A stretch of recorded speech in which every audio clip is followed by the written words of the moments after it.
We're live. Asha, can you confirm? Yep. Hi, everybody. Welcome to Deep Tech Showcase. We're going to get started. It's a really exciting event. We're most excited because everybody around us has been excited, and that's always the best feedback you can get. We're going to be hearing today from some exceptional companies, deep tech and dual use oriented companies, and we're also going to be graced with the presence of some really great tech experts from the mixture of investors, accelerator programs, corporate tech scouts, and federal agency reps. So just stay tuned and kind of stay. I know it's difficult in this digital setting to be attuned, but because there's going to be a lot of information given over quickly, do your best to stay attentive. And we'll just kick it off right now. So Asha, go ahead and take the next slide. So today's agenda, we're going to be having two pitch sessions, which are different themes. The first one is general deep tech, which means it's a mixed mash of different tech companies from different backgrounds presenting. The second one is going to be more specific and more focused. It's going to be space-oriented tech. Now, this tech in the space arena can also be relevant for other vectors, but we're going to be talking more on the space application. Per each session, we're going to be having 6 companies pitching, so 12 altogether. There are going to be 2 separate panels. The panels, as I mentioned before, are what we're going to define as stakeholders for purposes of the Deep Tech Showcase, which are investors, federal agency representatives, and corporate tech scouts. How it's going to work is the following. You're going to have pitching companies are going to have 6 minutes to pitch, and this is going to be followed by 5 minutes of question and answer from the panel. There's going to be an ongoing Q&A from the audience to discuss with the founders questions that they have on their technology, their business plans, etc. And the companies can directly answer within the chat. So if you have questions for the pitching company, wait for 5-6 seconds after they finish their pitch and after the investors ask their questions, and then stay tuned to see how they answer you in the chat. All right, a little background. What we're going to do is we're going to talk about why we're here today, and then we're going to go into exactly what it is we're going to be doing long term as well. The need is clear. Everybody talks about the innovation valley of death, but it's not just there. There's also a development valley of death. Companies that win federal funding, whether it's an SBIR or an OTA or a broad agency announcement, they get stuck at one of a number of stages. One typical stage is from an early stage, from pre-prototype, and they don't ever make it to prototype. And the reason that they don't make it to the next step is because they're lacking that federal agency support that they would get if they were a little better connected. Now, the crazy thing here is the technology that they're developing solves a federal agency need, a challenge that the federal government is dealing with, or for that matter, that the commercial sector is also dealing with. But because of a lack of that connection with the relevant stakeholder, the project falls. The other and more well-known is the innovation valley of death. That's where I've created a prototype, and to commercialize fully, I need assistance, namely in the way of capital and strategic partnerships. And that also is a big shame because, again, the technology services a real need that we have, and still it can't make it all the way to market, whether it's the commercial market or the government market. Why? Because there's a lack of influx of capital. And that's why there's a need here to develop a network which is going to address this need straight on. Asher, next slide.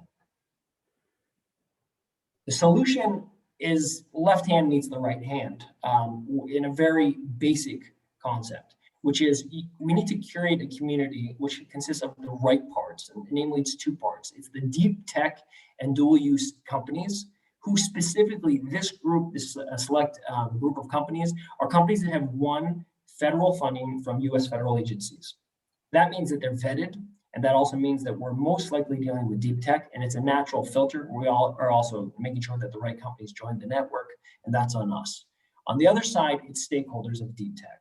Stakeholders are the ones that can move the chains.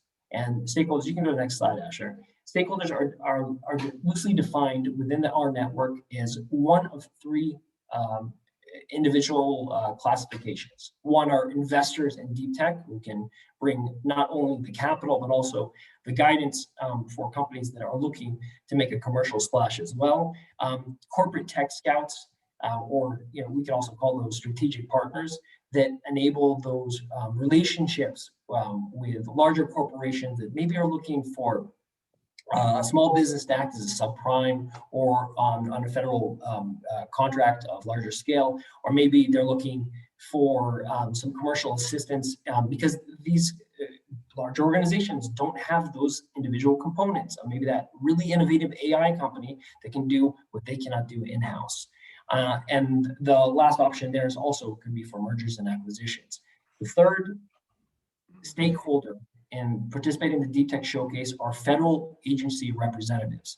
These are those individuals that can either network properly to the right channels or individuals that they themselves can sign off on acquisition or a pilot contract or a memorandum of understanding, which will push the chain in the programs like AFWorks and Naval X, Army Applications Laboratory. We're going to hear from some members of those different organizations or other similar programs that need for some sort of federal approval in order to move to the next stage.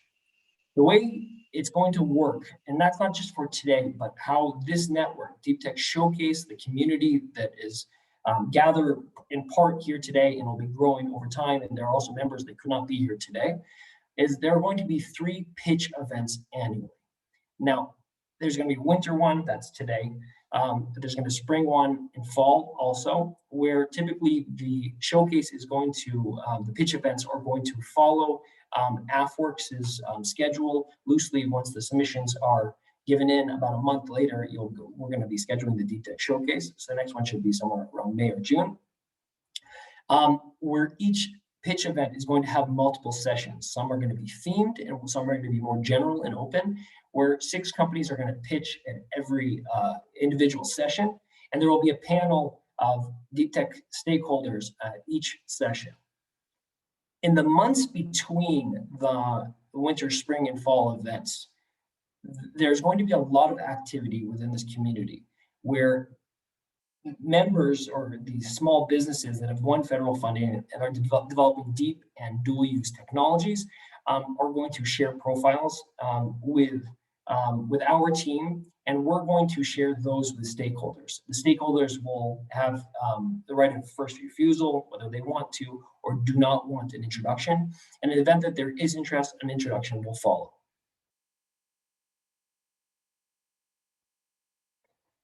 So one final point on this, we've been overwhelmed by the positive response on pretty much every angle. And what we see is that the need is multi-dimensional for the agencies. They really need these startups that are providing solutions. Same is true for the corporations. And for the investors, this is a real deal flow, which is lacking, of quality companies that have been vetted, that are on their way to potentially make a splash in more than one market. And obviously on the small business side, they need these relationships, they need the capital, they need the influence that the stakeholders can provide. So moving forward, the Deep Tech Showcase will be a standalone entity. Today it is run by Eagle Point Funding. It will continue to be run by Eagle Point Funding and sponsored also, but it will be operating as a standalone entity. So we're going to start off with the general tech pitch. So we have an opportunity here to meet all of our panelists. We're doing short intros. We're going to have from Anzu Partners, Dr. Jimmy Khan. From Capital Factory, we have Courtney Reel. From Moog Incorporated, we have Jeff Arad. From Worldwide Tech Services, Cindy Mallory and Dov Horowitz. From SAIC, we have Shita Sivanandam, who's going to be representing her company. Sabra Horn may be able to sign on a little bit later, but she might not be able to make it today. From Allstate Strategic Ventures, we have Reese Schroeder. And from Thales Cloud Security, from the larger Thales organization, we have Solomon Cates. Pitching companies: Exosonic, Westlight AI, RoboTire, Vocalytics AI, Greetly, and Nanowrimo Laboratories, not necessarily pitching in that order. Later on, we have the space tech, where we have Asher Kraut from Starbucks Aerospace, Wilhelm Cashin from Tesla Science Foundation. From Google, we have Kenny Vesey. From Space Force, we have Roger Anderson. From Capital Factory, Helena Krusek. From Prime Movers Lab, Dan Slomsky. From Army Applications Laboratory, Tim Crane. And from Space Fund, Megan Crawford.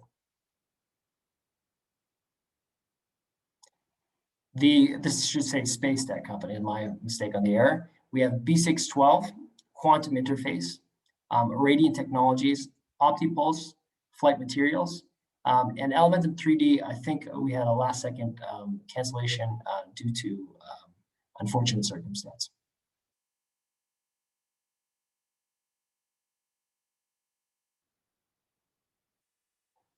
All right, let's get started. So Asher's going to get started off. First pitching company should already take yourself off mute. Hello there, this is Dave Milliken from Greetly. That's right. Am I presenting from my computer, or am I looking at slides that are ready to go? I can do either way. Oh, I see. For the saving and the interest of time, Asher is going to be running point on all slides. All right, fantastic. I appreciate it, Asher. So glad to be here. Excited to speak with this audience and share a project that fortunately AFWorks and various Air Force teams have found interest in, and really the more we showcase what we're doing here, the more and more interest we get. All right, jumping in. If you go to the next slide, just a real fast agenda here. We're going to give an overview of the situation. A vision of what we're working on, a teeny tiny bit about us, and then we're going to jump into a video that kind of highlights the project, what we're working on next, and open it up for discussion. So as we switch slides, just a reminder stated earlier, but in case anyone missed it, feel free to use the chat to drop your questions and we'll answer them. My colleague Chris, who's our Greetly COO, is here. Either he or I will answer it, either as they come up or over the course of the showcase. And look forward to interacting with you through that manner. So the situation is basically that we have security forces squadrons across the DoD and security squadrons across the entire federal government that are protecting tens of thousands of people whose job is to protect us every single day, and literally trillions of dollars of equipment that all of us here are paid for and are super important to our safety and security and our way of life. That being said, our base entry processes and the technology that runs them are extremely dated, manual, and error prone. I mean, it would be kind to say that some of these processes are stuck in the 70s. Some of them might be like World War II dated. At the end of the day, what this means is that we're inefficiently using time of very valuable airmen and our taxpayer dollars in a way that could be put to better use. Fortunately, we've come into contact with several bases, and in 2019, Greetly applied for a phase 1 and ultimately a phase 2 submission to modernize the entire base entry process. This is for visitors, CAT card holders, contractors, everyone that might come on base over a series of steps and waves. We kicked off this project in June of 2020. And have made incredible progress since then, being part of the Base of the Future showcase, and in just 5 months, we delivered an initial showcase here, an initial prototype here. So I like to share this vision not from Greetly's standpoint, but from Colonel Ivory Carter, who was formerly the 96th Mission Support Group commander. Today there is no data set as to what visitors and airmen are doing once they're on an installation. He'd like to take that from in a series of steps and progress over time, from there being no data to having information driving base security, as opposed to everything being manual and taking guesses and running things through. He wants to have the information set that allows security forces to know what is most important need at any moment in time. He has a vision where the Eglin plan is to quadruple the size of the visitor control center. He wants to knock it down. That's what he considers success for this project. Or to put directly, he believes that security forces should be focused on base defense and not base access, where a lot of the resources are today.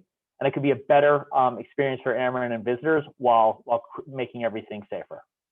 All right, Asher, if you want to push us along here. We don't like to spend too much time talking about ourselves, but we actually have a ton of experience. We've been a leader in cloud-based visitor management for 6 years.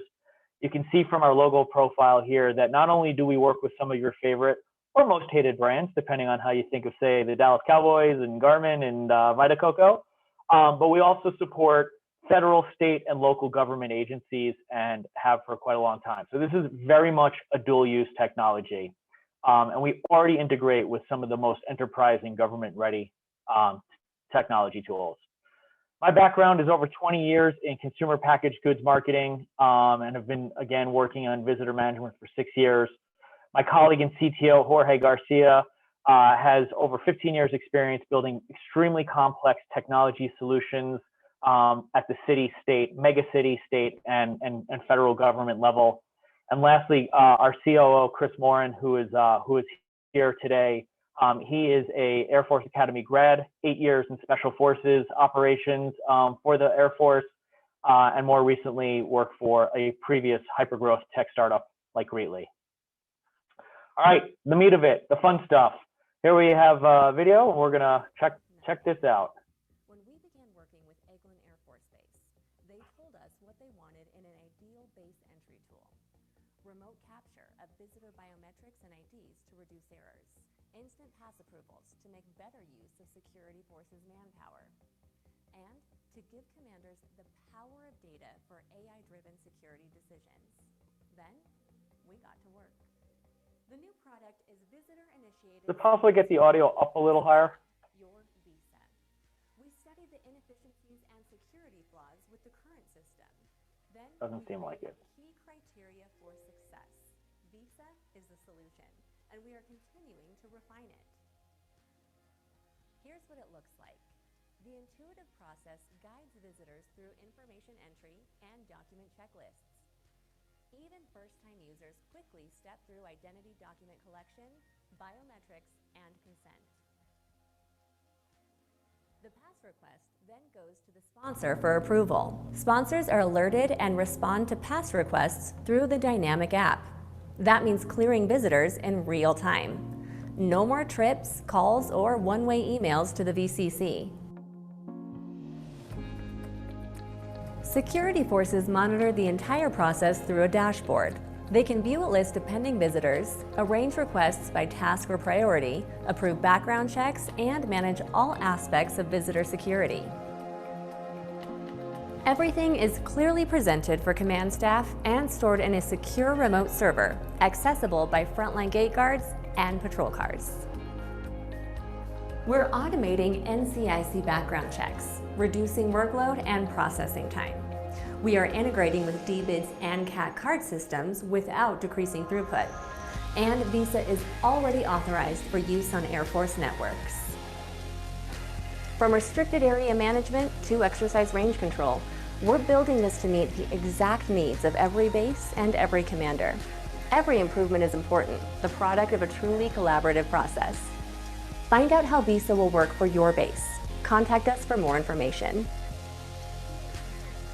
Awesome. So sorry, apologies that the audio was a little tough at the beginning here. Essentially, the moment anyone is invited on base through their departure, Greatly can help make that process a better experience for the person who invites them, for the visitor, and at the same time enable security forces squadrons to achieve their mission of keeping our airmen and our equipment safe. Last, I just want to give you a quick overview of where we are in the process of this. We are days away from actually deploying this at Eglin Air Force Base. This will be in the hands of Security Forces Squadron there, 96. We are submitting a TAC 5 proposal to boost this. We have about 20 bases who have expressed interest in being participants in this prototype. So feature and base expansion is going to come from the TAC 5 proposal. And we are also working on a similar recruiting station and data collection process on behalf of AFR's Air Force Recruiting Services. And so just on time, I'm opening up for discussion. I guess this is going to mostly be asynchronous. So I guess that's a wrap. And I appreciate once again the opportunity to be here and everyone's time and attention, and look forward to discussing this with you on the sidebar. Thank you so much. Okay, we're going to open it up to any questions from the panel. Awesome presentation, Dave, and thanks for sharing. I'm curious, kind of what are your differentiators against your competitors in this space? There's quite a few kind of visitor check-in systems, and what is your guys' moat here? Visitor check-in systems, kind of, if you look at the more commercial landscape. So if you think about the general commercial landscape, I would argue that there's two types of competitors. There's some of the bigger names like Envoy. They basically focus on every single in-office experience. So they're trying to digitize every single step in the office, and they're really not focused. They're not solely focused on visitor management.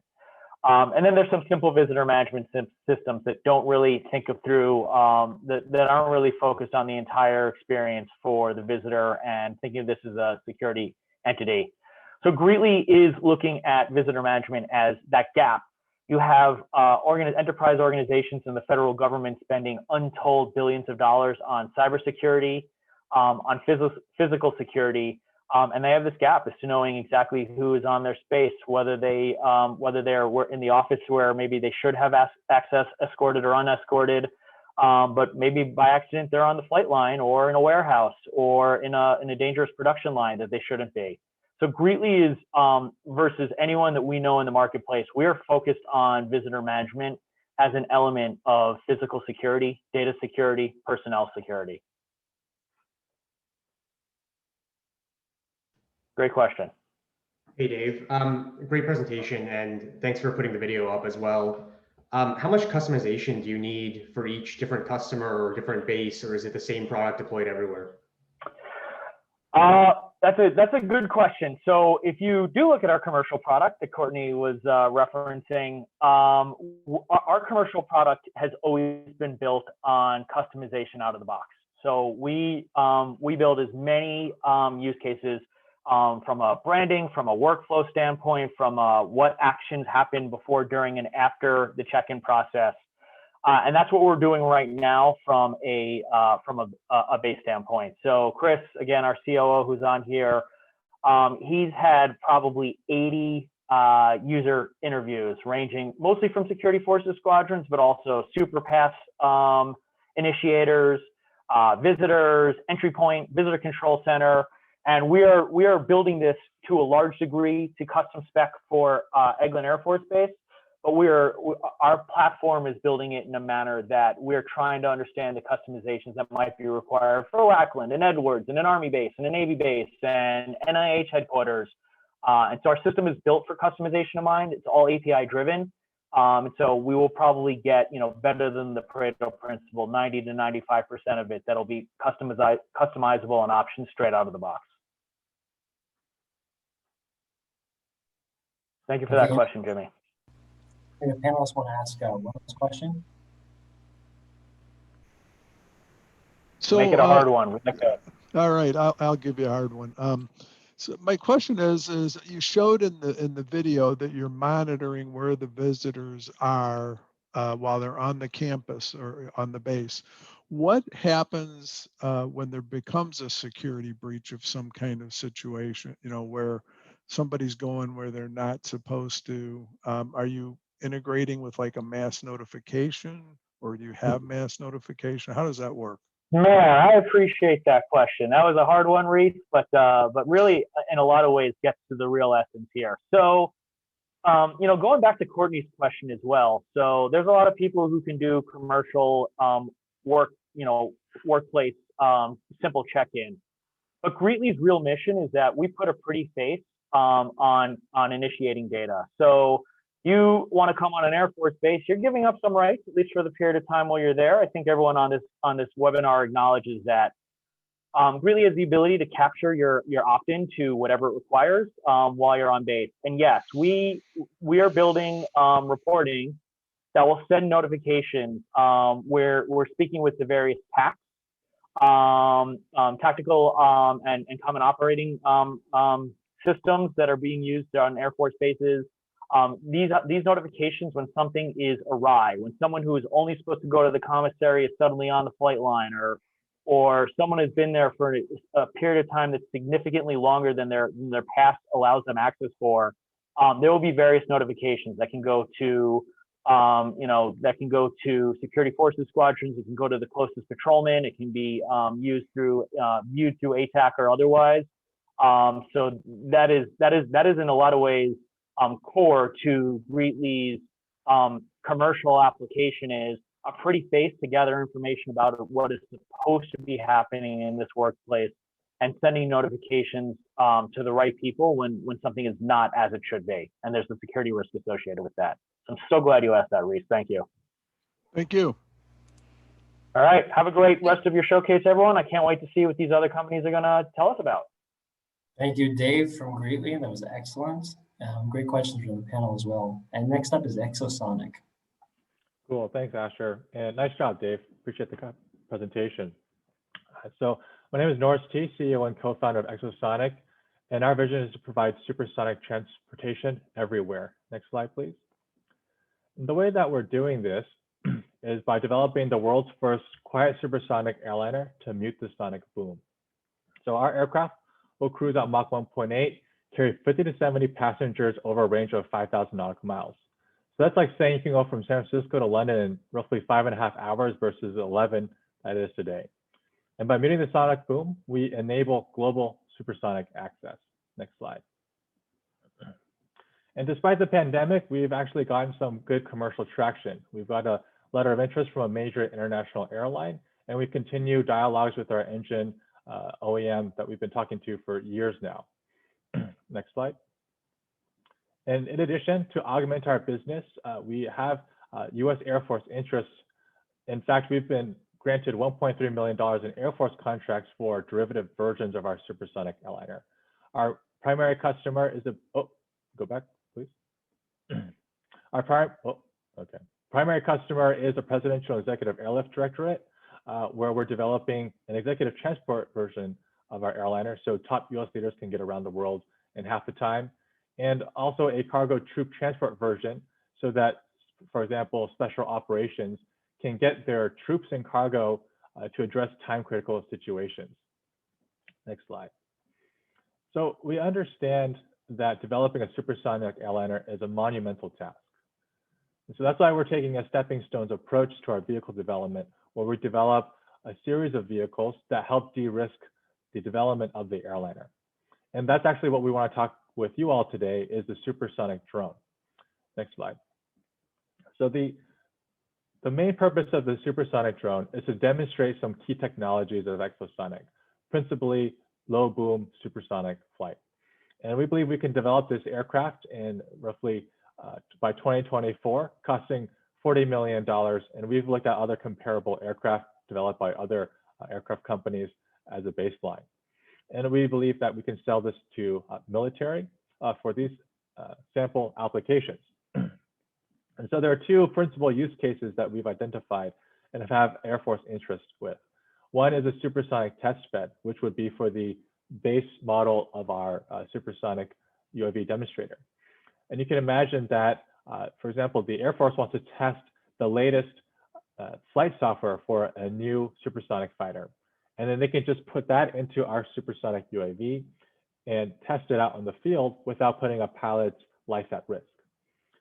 Now, the second application, which could be a derivative version of the UAV, is for penetrating ISR. And in this case, this aircraft can fly quickly in and out of an enemy territory.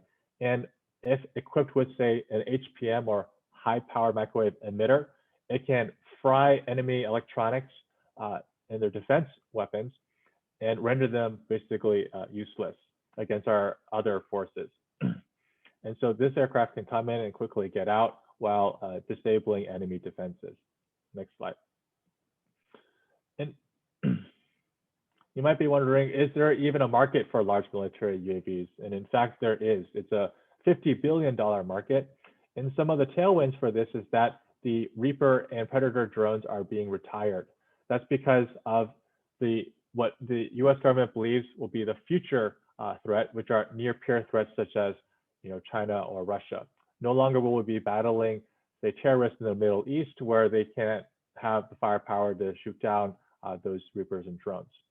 And so with these near-peer threats having more capabilities to take on these UAVs, we need to develop new UAVs with better capabilities. And that's where we think the supersonic drone can fit that niche as well. So we project roughly 20 to 25 units to be sold annually, costing roughly $10 million, which represents a $200 to $250 million annual UAV revenue opportunity starting in 2025. Next slide. And our team has deep supersonic experience. I myself was a propulsion engineer before starting this company, and I worked on a low boom aircraft demonstrator at Lockheed Martin Skunk Works. Then there's my CTO and co-founder, Tim McDonald, whose PhD is in aerospace engineering, and he's developed a lot of the tools that we use to design the airliner that would fit right in with developing the supersonic UAV as well. And Bob Sandusky is truly a rarity in the aerospace engineering world. I mean, he's already went from concept to flight test for 2 Mach 2 supersonic fighters, the YF-23 and the F-20 Tiger Shark. In addition to us, we have a team of 5 full-time employees and 4 part-time senior consultants. Next slide. So what we're asking the panelists today is that, one, our objective is to develop the supersonic UAV to de-risk our core technology while providing a valuable service to the US Air Force. And so what we're hoping is that we can work with you and develop our notional requirements of the UAV. Secondly, if you have a customer or end user in mind, it'd be great to work with them for our SBIR Directive Phase 2. And lastly, if you know any other federal agencies, we would love to talk to them about the supersonic UAV. Thanks again, and we look forward to hearing your comments and questions. Perfect. Opening up panelists. Any questions you have for Exosonic? Hey Norris. I'm just curious, outside of government, have you guys figured out a business model to make supersonic viable from a market perspective? For the UAV or for the airliner? For either.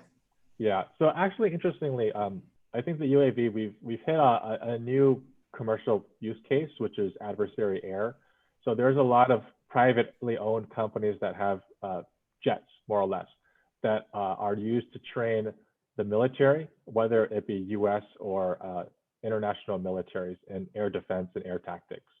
So that's a civilian use case for a supersonic UAV as well. And we have conversations with a few of them.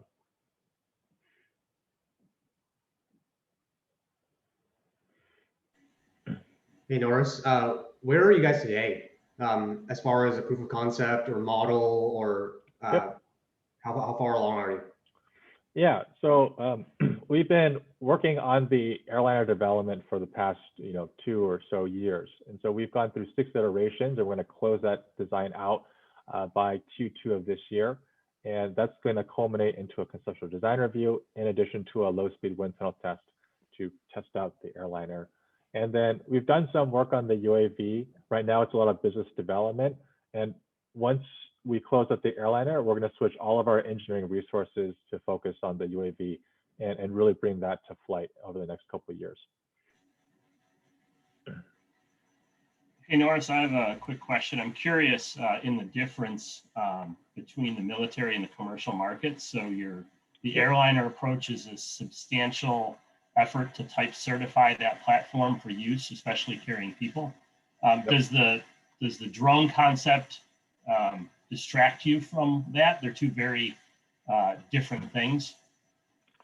Yeah, we don't think so, because there's a lot of technology that needs to be de-risked in a smaller platform. Like if we were to develop an airliner as our only product, I mean, that's already a multi-billion-dollar endeavor in itself. And it would take a lot of cash to get there. And we think the supersonic UAV is a very cost-efficient way to prove out some of our fundamental technologies and de-risk the technical side. And as we mature our aircraft concepts, we can start to work on the regulatory side, which is more on the passenger-related parts later on. But we are in discussions with the FAA and other civil aviation authorities about it. Good question, though. Hi, how differentiated is your technology from what else is emerging right now in the sector? Yeah, so for the supersonic UAV, there is no known supersonic UAV out there that's public. So there's not really a competition per se. For the supersonic airliner, we're the only airliner company working on low boom, which is to essentially shape the vehicle so that it can mute the sonic boom to allow for supersonic overland flight. And those are the two ways that we're different from competitors out there. Hey, Norris, one more quick question with what you just said. How does the, so there are no supersonic, at least in the white world, right? No supersonic drones, right. But your competition would also be satellites, correct? Because Reapers, Predators, Global Hawks, those are high and very slow. They can stay on target for up to a day. You're going to zoom over the target in a few seconds. So is your competition really the cost difference between having a satellite do the work for you? Yeah, so you're probably familiar that there are some things that satellites cannot do, right? Which is actually get signal intelligence or electronic intelligence as it flies into enemy territory. So there's some applications where our aircraft are served as a loyal wingman type concept, right? Where it will fly with, say, an F-35, but lead the charge in a way, and go activate the enemy defenses, collect that signal intelligence, and then relay that out to the greater network. So that way the F-35 is cognizant of what threats lie ahead. And that's a really applicable way that satellites cannot do. Are you participating in Skyborg? We are in conversations with AFRL to be a part of that, but we would be like next gen Skyborg is the idea. So I guess the follow-up to thread is, how do you guys kind of look at yourself in terms of long-term momentum? It seems like you're a gap fill to hypersonic. So does in your mind, does the market sustain past hypersonics, or and then do you just convert it to trying to figure out the commercial market where you make your money on passenger flights, or how does that end up working? Because it seems that the value proposition that you're providing is one that's compared to current baseline, but at what point does supersonic become worthwhile in conjunction with hypersonic? Well, I think hypersonics offers a different value proposition altogether. I used to work on some hypersonics with air breathing propulsion applications, and those types of vehicles make for very, very thin vehicles that are really hard to put any passengers in. As far as I'm aware, scramjets have, the longest running ones have only been 6 minutes, and that's just basically an engine with wings. And then to go the extra mile of putting passengers on that, I think that's probably 30 or 40 years out. So I think supersonic passenger travel is the most near-term technically feasible solution to faster travel in general. Sure. I get that on passengers. So I'm thinking drone, right? So drone probably gets encroached by hypersonic fast. Yeah, well, I'm not sure of any hypersonic air-breathing propulsion system that actually returns back to base. I think most of them are kind of go in and go out and don't return. Thanks, Norris. That was excellent. And thank you, panelists, for all your questions. We're moving on to Vocalytics. All right. Hey, guys, I just want to make sure you can hear me just fine. Sounds great. Excellent. Thanks so much, Asher.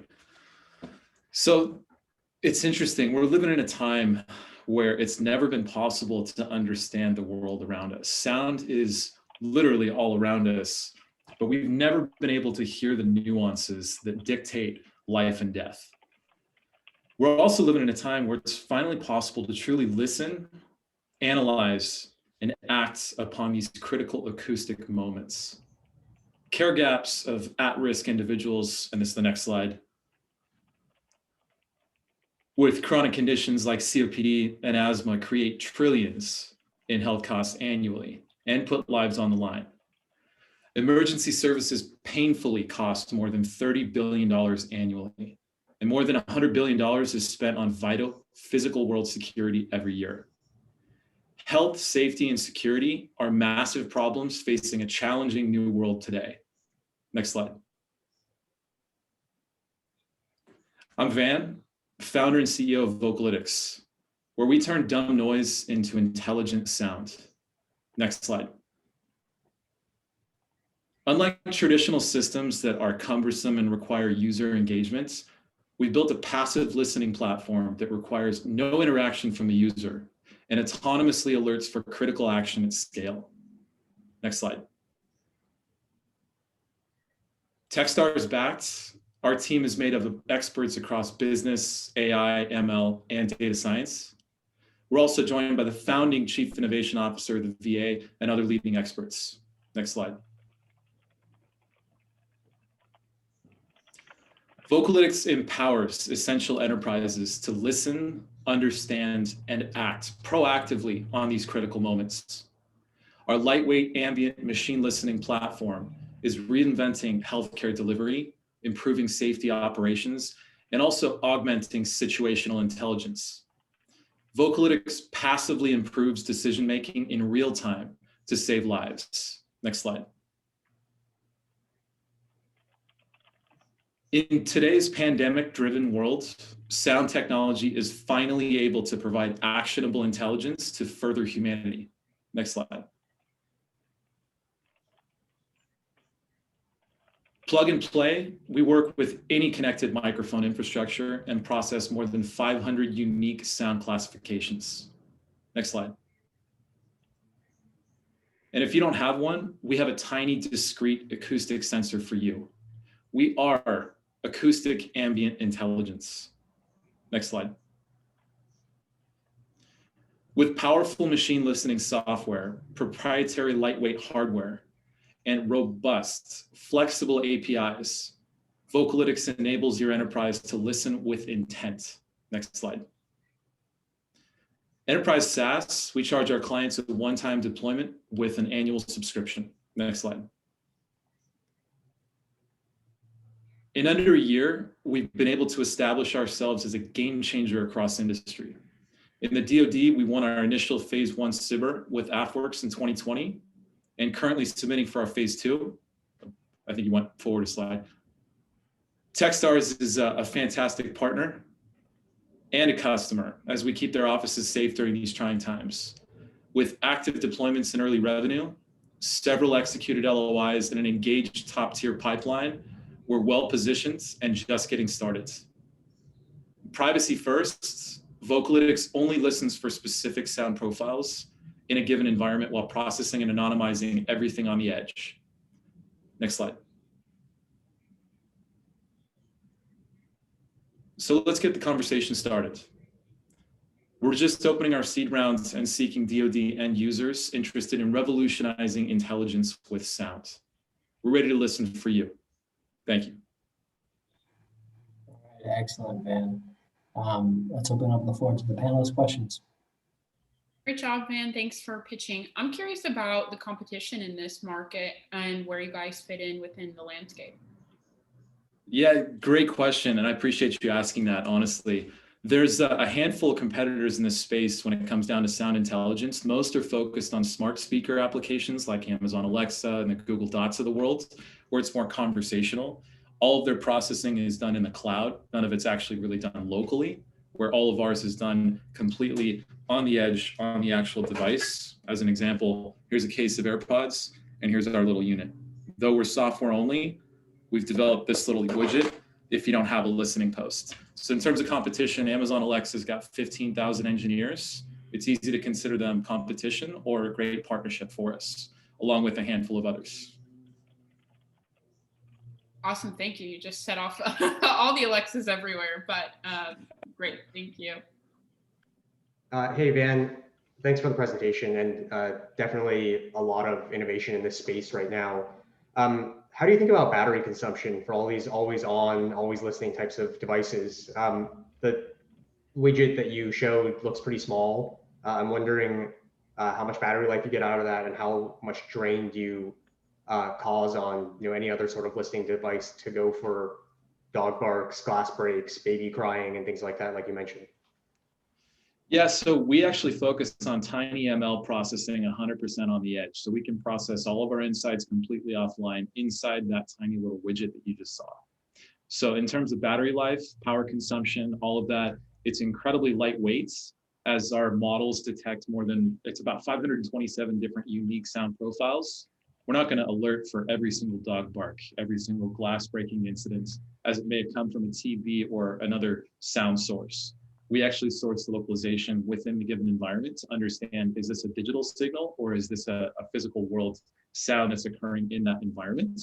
So, in essence, we're only listening for distinct sound profiles that we've established with our end customers. So if we're listening for health-related sounds, we have about 25 different sounds within that group that are everything from the clearing of the throat to coughing to wheezing to heavy breathing, and similar sounds like laughing that can all sound very similar in effect within the waveform.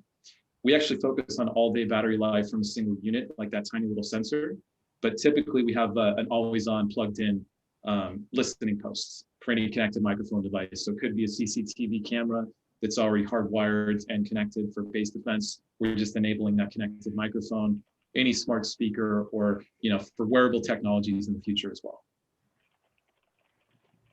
Great, this is a pretty interesting technology, and I have a couple questions. One is, are you guys doing anything related to the geospatial analytics of the background noise, or is it purely reliant on where the device is located? And secondly, are you looking at basically providing more upstream analytics support to it, or is your game more around tagging and managing the data itself so that other people can do more analytics on the data itself? Great questions. To kind of unpack those one at a time. So in terms of geospatial, our little widget has 4 embedded microphones. It's an omnidirectional mic array.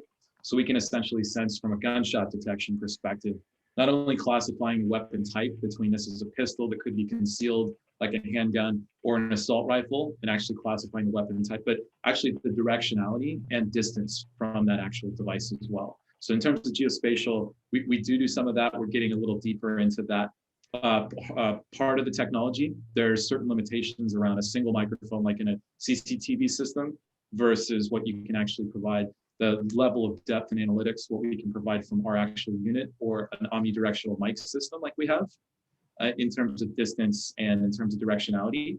However, even from a CCTV camera that's just got an embedded mic and we're suddenly lighting it up to provide intelligence, we can still classify the weapon type and give you a sense of how far away it came from. Does that help to frame that? Yeah, that helps. Thank you. We have time for one short question. So this is Reese. Quick question, Van. From the public safety standpoint, can you kind of develop a profile of people by listening to conversation that's going on using this device? It is possible leveraging vocal biomarkers and not even just this device, but any specific microphone enabled device with our software enabled.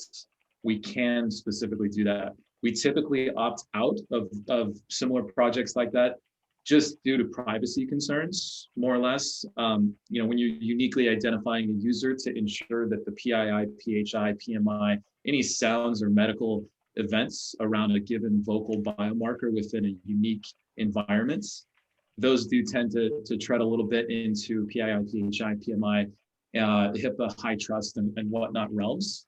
But absolutely, we can uniquely identify the user. We just don't typically have our customers do so. Wonderful. Van from Vocalytics AI, excellent, really interesting technology. Moving on to another great technology, Nanowrimo Laboratories. Hi, I'm Mitch Koffel, Vice President of Business Development at Nanowrimo. And if you can move to the next slide, our legal folks require us to put that in. So if you can move to the next slide, we'll jump right into it. So most of our technology and most of our development right now revolves around electrodes. And where we're finding the most interest, of course, is in the electric vehicle market, but we'll touch on some other markets along the way. what we've been able to do is create a technology that will improve performance in a battery or in any type of electrode.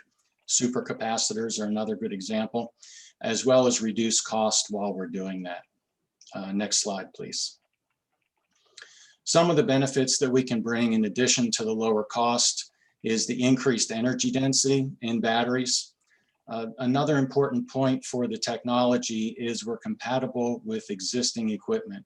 So we're not asking some of our partners or some of our licensees or customers to go out and spend a lot of money on extra equipment. We can also improve the high and low temperature operation, and we can significantly lower what's called internal impedance. And this relates to everybody's request for faster charging and faster discharging on their battery. And then the other thing is, along with the higher discharge power, is longer cycle life. So our technology eliminates some of the dead space or dead components in the battery that break down under cycling, and we'll talk about that in a second. Thank you for moving on. Electric vehicles is one of the applications. This is where energy density is the biggest play, so that you get more kilometers or more miles for every charge. In the power tool area, it relates back to the internal impedance comment that I made earlier. We want a fast charge and fast discharge on all the power tools. Consumer electronics is cost driven. So that's why we had to focus on the technology development and where we're also trying to drive cost. Grid storage, again, is a long-term application in the market. So you're looking at life, you're looking at cycle life, you're also looking at mean time to failure, which is a benefit. And then aerospace and defense touches on the high temperature and low temperature applications that we can get into with our technology. And medical devices just kind of rounds out the different application criteria or end users that we've seen so far. The guts or the internal engine for what we do is what we call a 3D nanocarbon mesh. We're replacing some of the PVDF and industry standard polymer binders that have gone into batteries for years and years. Personally, I've been in the battery industry for most of my 30 years in business, and we've been chasing these binder-free electrodes forever. We've been able to do this with our neocarbonics electrode technology. And not only is that nanocarbon mesh electrically conductive, but it's also thermally conductive, which has other advantages. Next slide, please. Just going to touch real quickly. We've worked with a number of different battery chemistries. You've probably heard in the lithium-ion battery world, NMC, LFP, LCO, different types of lithium-ion batteries. And all the testing we've done so far says we can work across all of those, and we can work across the standard battery types, cylindrical, pouch, prismatic. Next slide, please. This really gets into the technology, but the key point that I want to make is the picture that you're looking at there is 145 roughly micrometers of electrode thickness, when a standard battery thickness today is only in the 50 to 100 range. So we're looking at double, possibly triple some of the thickness and energy density possibilities. Next slide. And that we've got multiple pathways to revenue. So this is why we have to talk a little bit about our investment strategy and where we're going. I'll touch briefly on the fast cap and thermexic components on following slides, but we've got single-digit billions to multiple billions. Our key business model is that we're not a mass manufacturer. We license our technology, or we JV, or we partner with other manufacturing companies and or end users. Next slide. The ultracapacitor has been around for quite a while. We've been producing and selling this for about 5 or 6 years. Thermexit is a new product for us, a thermal pad with very high thermal conductivity, much higher than anything we've seen in the market so far. And we're just bringing that to market here in 2021. And then I wanted to just spend a second on our timeline. Starting back in 2009, we've received a lot of government funding along the way, NASA, DOD, et cetera. We've released several of our products. We're continuing to get investment from guys like Maribon, Halliburton, and GK. And in 2021, what we're really looking for is to optimize a lot of these technologies into full-sized cells as opposed to just electrodes, so that we can demonstrate all the advantages. So what we're really looking for are two areas. We're looking for opportunities where we can collaborate, whether that's a grant, whether it's a JV, whether it's NRE, and then we're looking for investment from outright investors, because battery electrode development is very expensive. And I think that's the presentation part. Thank you for your attention. Thank Mitch, you. hi, nice presentation. Thank you. It's Dove here. Quick question on your slide where you talked about capacity rates being doubled or even tripled the energy consolidation, I guess. Could you give us a basic idea on an electrical vehicle?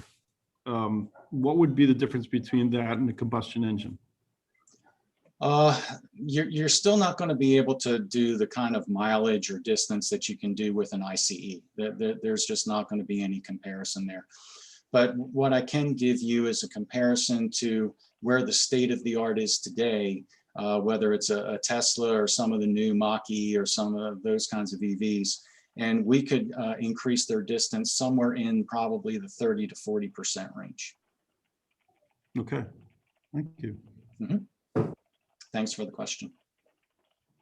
So from a business perspective, is it a pure licensing strategy, or is there like initial kind of proof of concept or early quantity deployment and development that you guys look to do? I'm trying to understand like how we look at the scalability related to productization, right? Because it looks like that might be the barrier.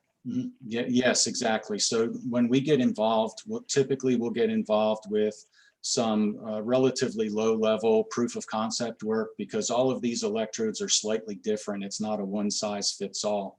Then from that proof of concept, we typically move into a joint development agreement with the end customer or with the partner that we're looking at, so that we can get this to scale up.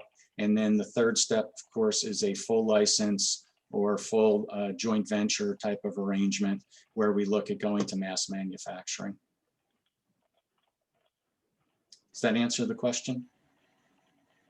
Yeah, so in that longer term cycle, you guys become advisors to the entity that's doing the manufacturing. Is that how I should read it? Yes, correct, because we remain the R&D arm. And an example of this goes back to our first technology of ultracapacitors or supercapacitors, where we've licensed that technology, but we still remain as an R&D resource for our licensee. Okay, so I guess then the follow-up question is, are you guys currently working with key manufacturers or firms that would help you kind of productize this on the consumer side? Yes, specifically the focus has been for electric vehicles and power tools. That's where we've seen the major traction right now. We're working with a couple of the major electric vehicle companies, one of which is in more of the proof of concept phase. The other is in more of the joint development phase of the program. And it takes quite a while, as you probably know, for these automotive companies to adopt new technology. So it's not always how fast we can go at Nanowrimo, but how fast our end customer can do their testing and adoption. Hey, Mitch, real quick question from the aerospace side. You mentioned the technology works at temperature ranges. Does it hold up as well to I'll say the other environmentals that aircraft see in terms of extreme vibe and shock and just general nastiness? In general, yes, but part of that relates to beyond the electrode. So it's not then we have to get beyond just electrode development into cell development. And we've done cells for oil field, for example, that are very high shock and vibe for 5 miles underground at high temperature. And we're transitioning that now into some of the battery programs that we're working on. Hey, Mitch, that was a great presentation. This is Saul from Thales. One quick question, sort of on embedded devices where we do use batteries for things and we care about cyber implications of that, such as anything that could be impacted, residency, things like that. So have you guys done any research, or is that part of your scope for the technology of how that would affect embedded systems that quite often have to be heavily certified? Mm-hmm. Yes, we've started down that path, but we have not gone very far down that path. Most of the work that we've done, again, in the last 2 years has been driven more by the electric vehicle market, but we also have a small surface mount ultracapacitor that your company, Thales, has actually been interested in, and we've been in some discussions for certain IoT and sensor type applications. Thank you. Mm-hmm. Wonderful. Moving on to Westlight AI, just make sure you, Mitch, check in the Q&A. You have a couple questions. Thank you so much. Thank you. All right, thanks for having us today. Before I get started, I just want to say that the presentations I've seen so far look really interesting. It's like I'm back in grad school again. So let's talk about Westlight. At Westlight, what we do is we secure your data and not your infrastructure. So if you think about that for a minute, if you think about recent attacks, things like SolarWinds and other high-profile incidents, the concept that you're going to keep intruders out of your infrastructure really is very dated. It goes back to, frankly, the 1990s. And what we do at Westlight is we presume that your infrastructure has been compromised. And then starting from there, we figure out how to protect your data anyway. What we have is unique AI technology for data access anomaly detection and mitigation so that we can still protect your data even after file exfiltration occurs. For those of you who are familiar with zero trust networking, this is zero trust, but for files. Now, let's talk more about data. As you know, data is gold. And at Westlight, we think you should know more about it. So whether you're posting data onto a social media service that may share your data in unexpected ways, or perhaps you're designing a US military aircraft and you'd prefer it to stay in the US, deep fake videos, tracking on your smartphone, the list goes on and on. And at Westlight, the question we ask is not only what if you had a data map, but also control of that data no matter where it is on the map. So what that means is you understand your data sources, you understand how the data is being changed and processed and mixed with other data sources, and you understand where the data is going to. Now, there are a lot of blockchain startups out there that claim to give you this data map, but nobody's talking about giving you control over the data even after it left your system. And so that's what we do at Westlight. You can remotely take control and take action. So we tie user behavior around data access to the actual granting of the data access itself. This is something that's pretty commonly done in classified military environments, where you have an army of people watching what people do with their data and potentially adding restrictions manually. What we do is we use AI algorithms to do this, so it becomes affordable and you can use it in commercial applications or for protecting CUI, for example. Next slide, please. Just quickly about the team. Myself, I have a PhD in electrical engineering from Stanford. My thesis topic is quaternion neural networks, and I'm very much in machine learning. My CTO is the former head of the design engineering team at Nokia. So the first innovative product of any type that they would build was his project. So the first multi-million user cloud install, the first embedded satellite system, and so on.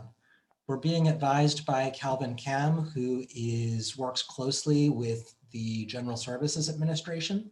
Calvin brought 3D building models to the construction market, which is our first target market on the commercial side. Craig Schultz is a cybersecurity expert from MIT. Karen Pieper runs some of the largest databases in the world at Facebook. Mike Lyons is the co-creator of the Stanford Technology Ventures program. And Mary Korn is also a serial entrepreneur with deep connections in the Valley. Next slide, please. Thanks. So how Westlight works, very briefly. When you request to access data, what we do is we intercept that at a very low level in the operating system at the virtual file system level. And we send that off to a remote platform asking all sorts of questions around metadata. So what program is looking to access the data with what process, who is accessing the data, what did they do recently, and so on.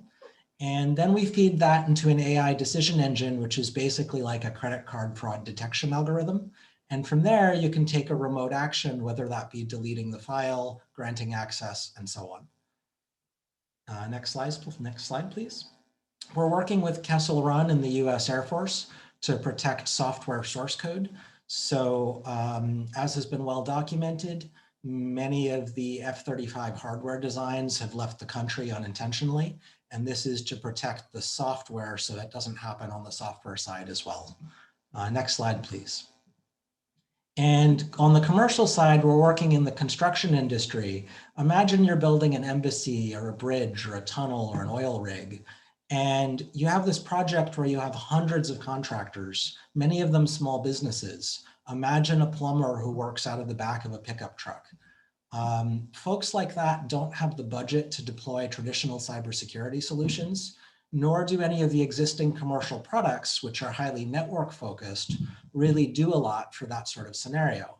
And so in construction, they're also moving to digital workflows right now. And what this means is that they need to figure out how to secure a distributed, cloud-based, borderless environment using new tools because the existing ones don't work. Now in the construction space, it's a little bit different from many other sectors because you have lots of different stakeholders. And even a big construction company like Bechtel doesn't actually have that many employees. So unlike Walmart, Bechtel can't dictate the industry. And so what we're doing is we're working with Calvin Kem, who brought 3D building models into the construction industry, and to align incentives across different stakeholders. And so we're currently doing a pilot with the government of Norway. And next slide, please. So thank you for your time today. I'd be interested in any questions, thoughts, feedback. I will open up the floor. Hey, Aaron, this is Jimmy with Anzu Partners. Great presentation. And you noted this case of construction having unique requirements. I mean, I imagine a similar case happens in defense deployments. And my question is, how much different supervised training is needed for different customer applications? Or do you have some sort of centralized training capability that you can transfer that knowledge between different types of organizations?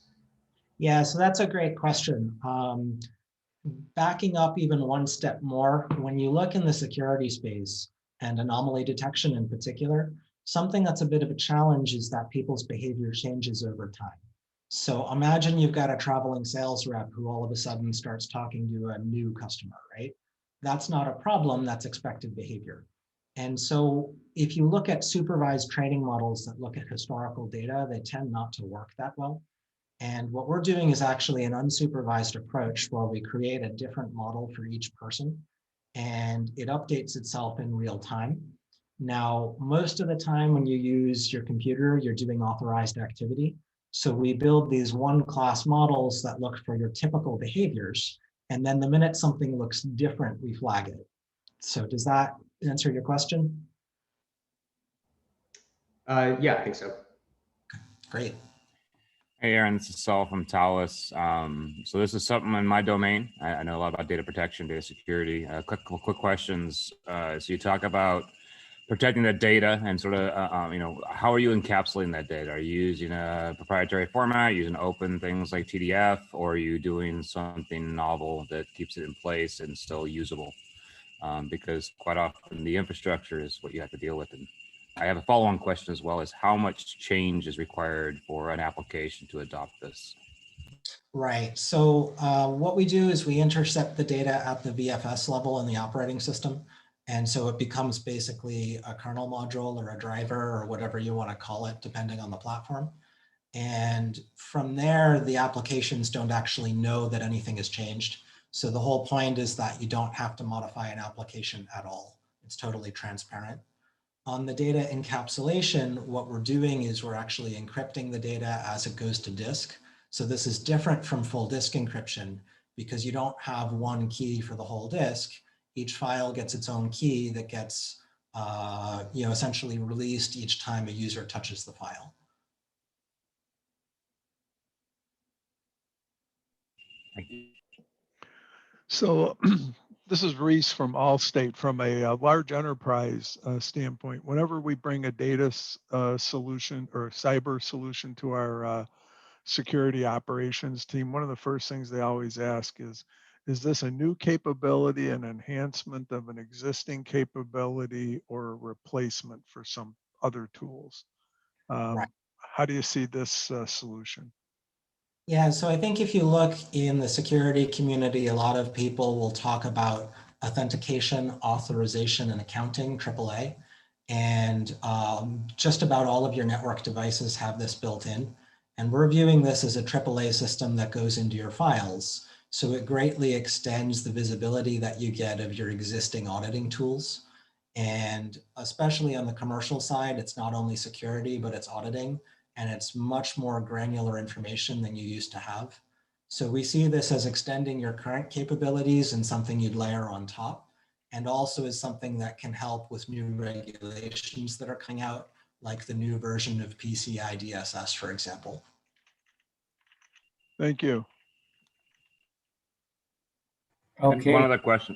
Sorry, I have one more question follow on. How do you differentiate yourself from your competitors in this space? So me being one of them, or at least I was 20 years ago when we created Vormetric, very similar architecture. So curious how you're differentiating yourself. Yeah, so existing tools that are commercially widely deployed really focus on network metadata, so packet flows and anything in a packet header. In terms of people doing this at the file level, there are some DLP products, think Azure Information Protection, and those all require additional user interaction, so frequently people just ignore the tools. And so this is a fundamentally different approach for the user than what's currently out there. Thank you so much, Aaron. Great presentation. I'm sure you and Saul have about 3 and 4 hours of conversations we had offline. Moving on, RoboTire. All right, thank you. Hey everyone, my name is Victor Dorolfi. I'm the CEO and founder of RoboTire. It's a pleasure to meet everyone today. Just a quick background on myself. I've been building robotic and automation work cells for the past 12 years for the likes of Tesla, SpaceX, Apple, Intel, Zoom Pizza, CafeX, name it, and I've made these industrial robots do crazy things. While I was in the process of selling my first company, I had to go get new tires for my wife's SUV, and I sat at America's Tire for 3 hours, hated every minute of it, and thought there had to be something better. So that was the formation of RoboTire. But our belief is that, you know, eventually we're going to automate all vehicle maintenance, and we sell these to service centers via lease model, or a RaaS if you want to call it. Next slide, please. And the reason why we chose tires is because they're forever, right? They're consumable. They're on the tiniest little bot to big rigs. We already have tremendous traction from some of the big players in the industry from the commercial side. We're live in an auto garage in San Carlos. We're going to probably deploy 10 more systems this year. Now, as far as where we are from the Air Force side, we won a phase 1. We're waiting on a phase 2 grant to deploy at Travis Air Force Base. And we're in talks with a few of the other bases to bring this in to help the airmen. So jump right into it. This is a video of our robots in action at our garage. You can mute it. You don't have to listen to the full marketing sound.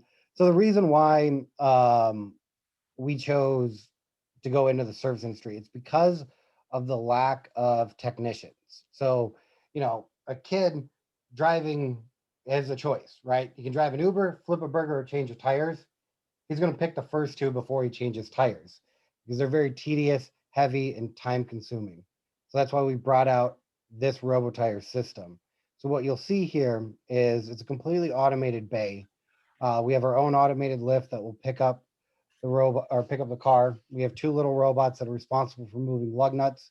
We use computer vision to identify and detect where the lug nuts are. We're monitoring torque, breakaway, and run-up torque to detect that, detect cross-threading, prevent cross-threading, preventing seized lug nuts, et cetera, et cetera. And then our larger robots come in, and again, with computer vision, detect where that wheel is, ensure we get no stud damage, comes off. And then in the next video, you'll see in a second is our integration with Hunter Engineering, the tire actually demounts the tire and balances the tire. And then we bring it back on and put it back on the tire. All of these robots are unique from an automation perspective because they're all cloud computing.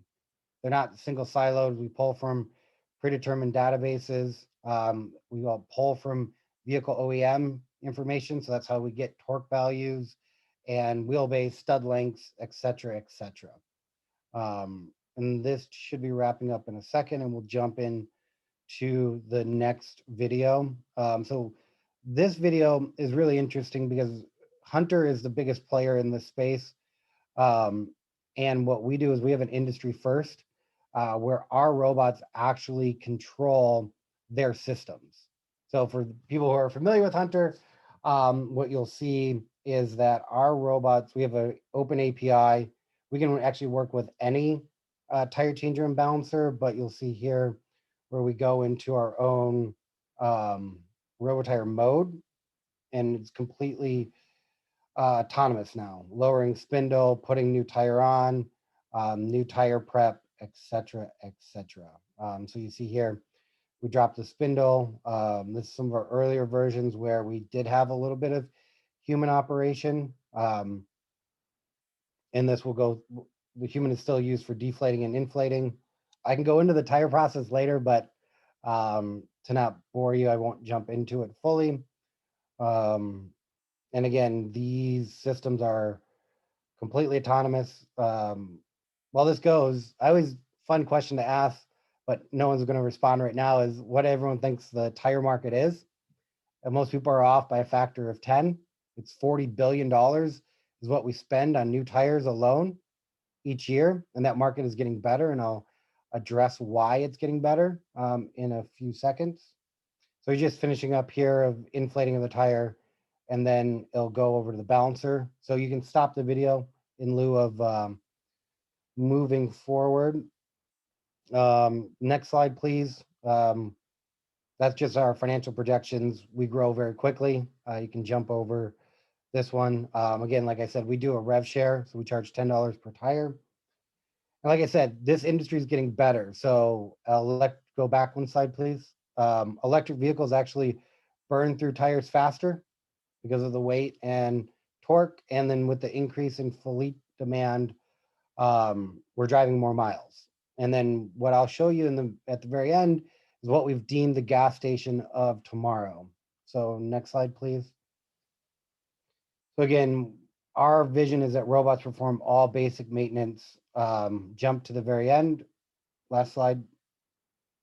That's me and Will. Oh, one back, sorry. So this is our gas station of the future at that mod, where we can build this in shipping containers. We drop them on base, in parking lots, wherever Amazon fleets are, and it can be a completely autonomous service bay. And that is it.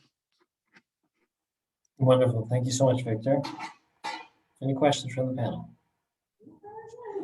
Yes, Victor, you mentioned the market for tires in the 40 billion. You have any breakdown as it is to tire maintenance, or is that just tire cost? That is what we spend on new tire purchase per year. That's just rubber. As far as, and that will go in for passenger vehicle, light trucks, OTR, big rigs and farm. There's big categories right there.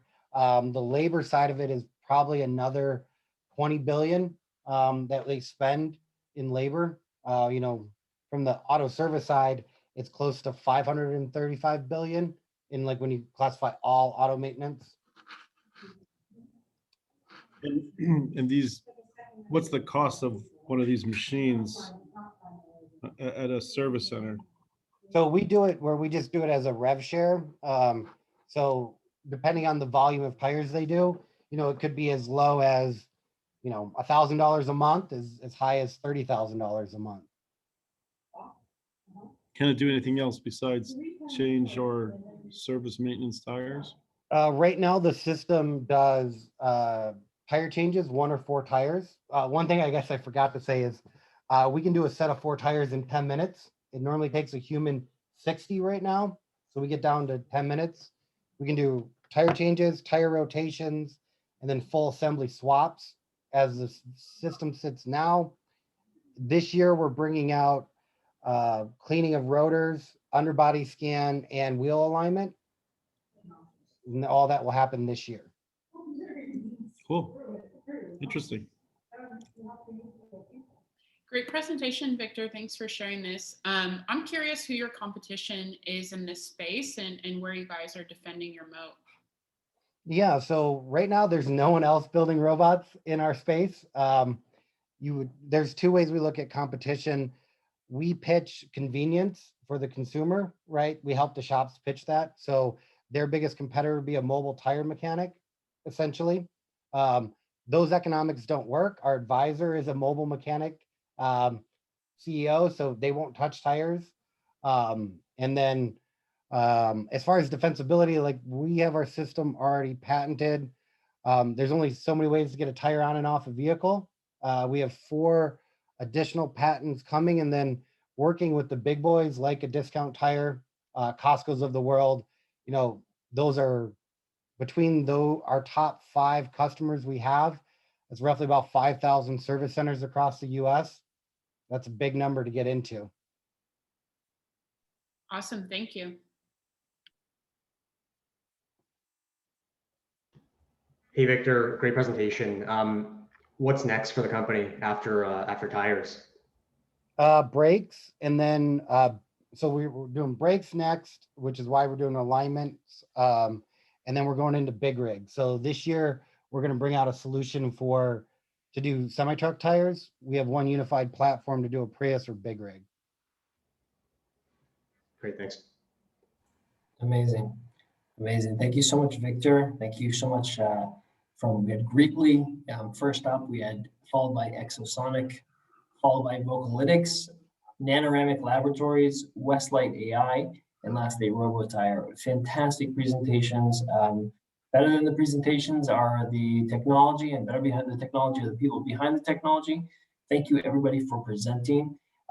Also, we were joined by a star-studded lineup on our panel. From Anzu Partners, we had Dr. Jimmy Kahn. Thank you for being with us. And please, for all the panelists, you're encouraged to stay on and ask questions at the Space Tech pitch. From Capital Factory, we had Courtney Reel. From Moog, we had Jeff Arrett. From Worldwide Tech Services, we had both Cindy Mallory and Dov Horowitz. From SAIC, Shitra Sivanadam. From the Allstate Strategic Ventures, we had Reese Roeder, and from Thales Cloud Security, Ms. Saul Cates. Thank you, everybody. Encouraged to stay on, as I mentioned before. We're going to move on to the space tech. Even though I introduced everybody before, our panelists on the space tech pitch are, first and foremost, from Star Wars Aerospace, we have Asher Kraut. From Tesla Science Foundation, we have Wilhelm Cashin. From Google, we have Kenny Vasig. From Space Force Accelerators from the United States Air Force, Roger Anderson. From Army Applications Laboratory, we have Tim Crane. From Prime Movers Lab, we have Dan Slomsky. And from Capital Factory, we have Helena Krusek. And from Space Fund, we have Megan Crawford. Thank you, everybody, for joining us. The first company that is going to be pitching is Quantum Interface. Good afternoon. Thank you for all for being here, and thank you, Eagle, for putting this on. This is really amazing. You need to do it every week.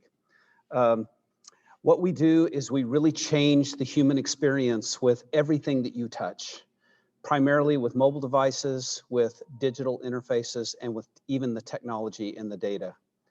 The biggest problems that we have today is our interface, which is primarily the GUI. It doesn't work the way our brain does. It's binary, not analog. It doesn't give us data in context, and it doesn't change based on our needs in real time and based on our intent. It doesn't give us a way to speed up our decision-making abilities. In fact, we should be able to do things at the speed of thought or even faster, and we can do that. The digital experience needs to know and predict and adjust in real time to what we want in context of everything else that we're looking at. From spreadsheets to databases to file explorers, all the way into IoT, MIoT, and data analytics. We also want to speed up our muscle memory, behavioral dynamics. Can you go back a little bit? One slide. And our cognitive awareness. And we can actually brand this information on the brain. This all requires a different human interface, and I'm going to express what that is today. Next slide.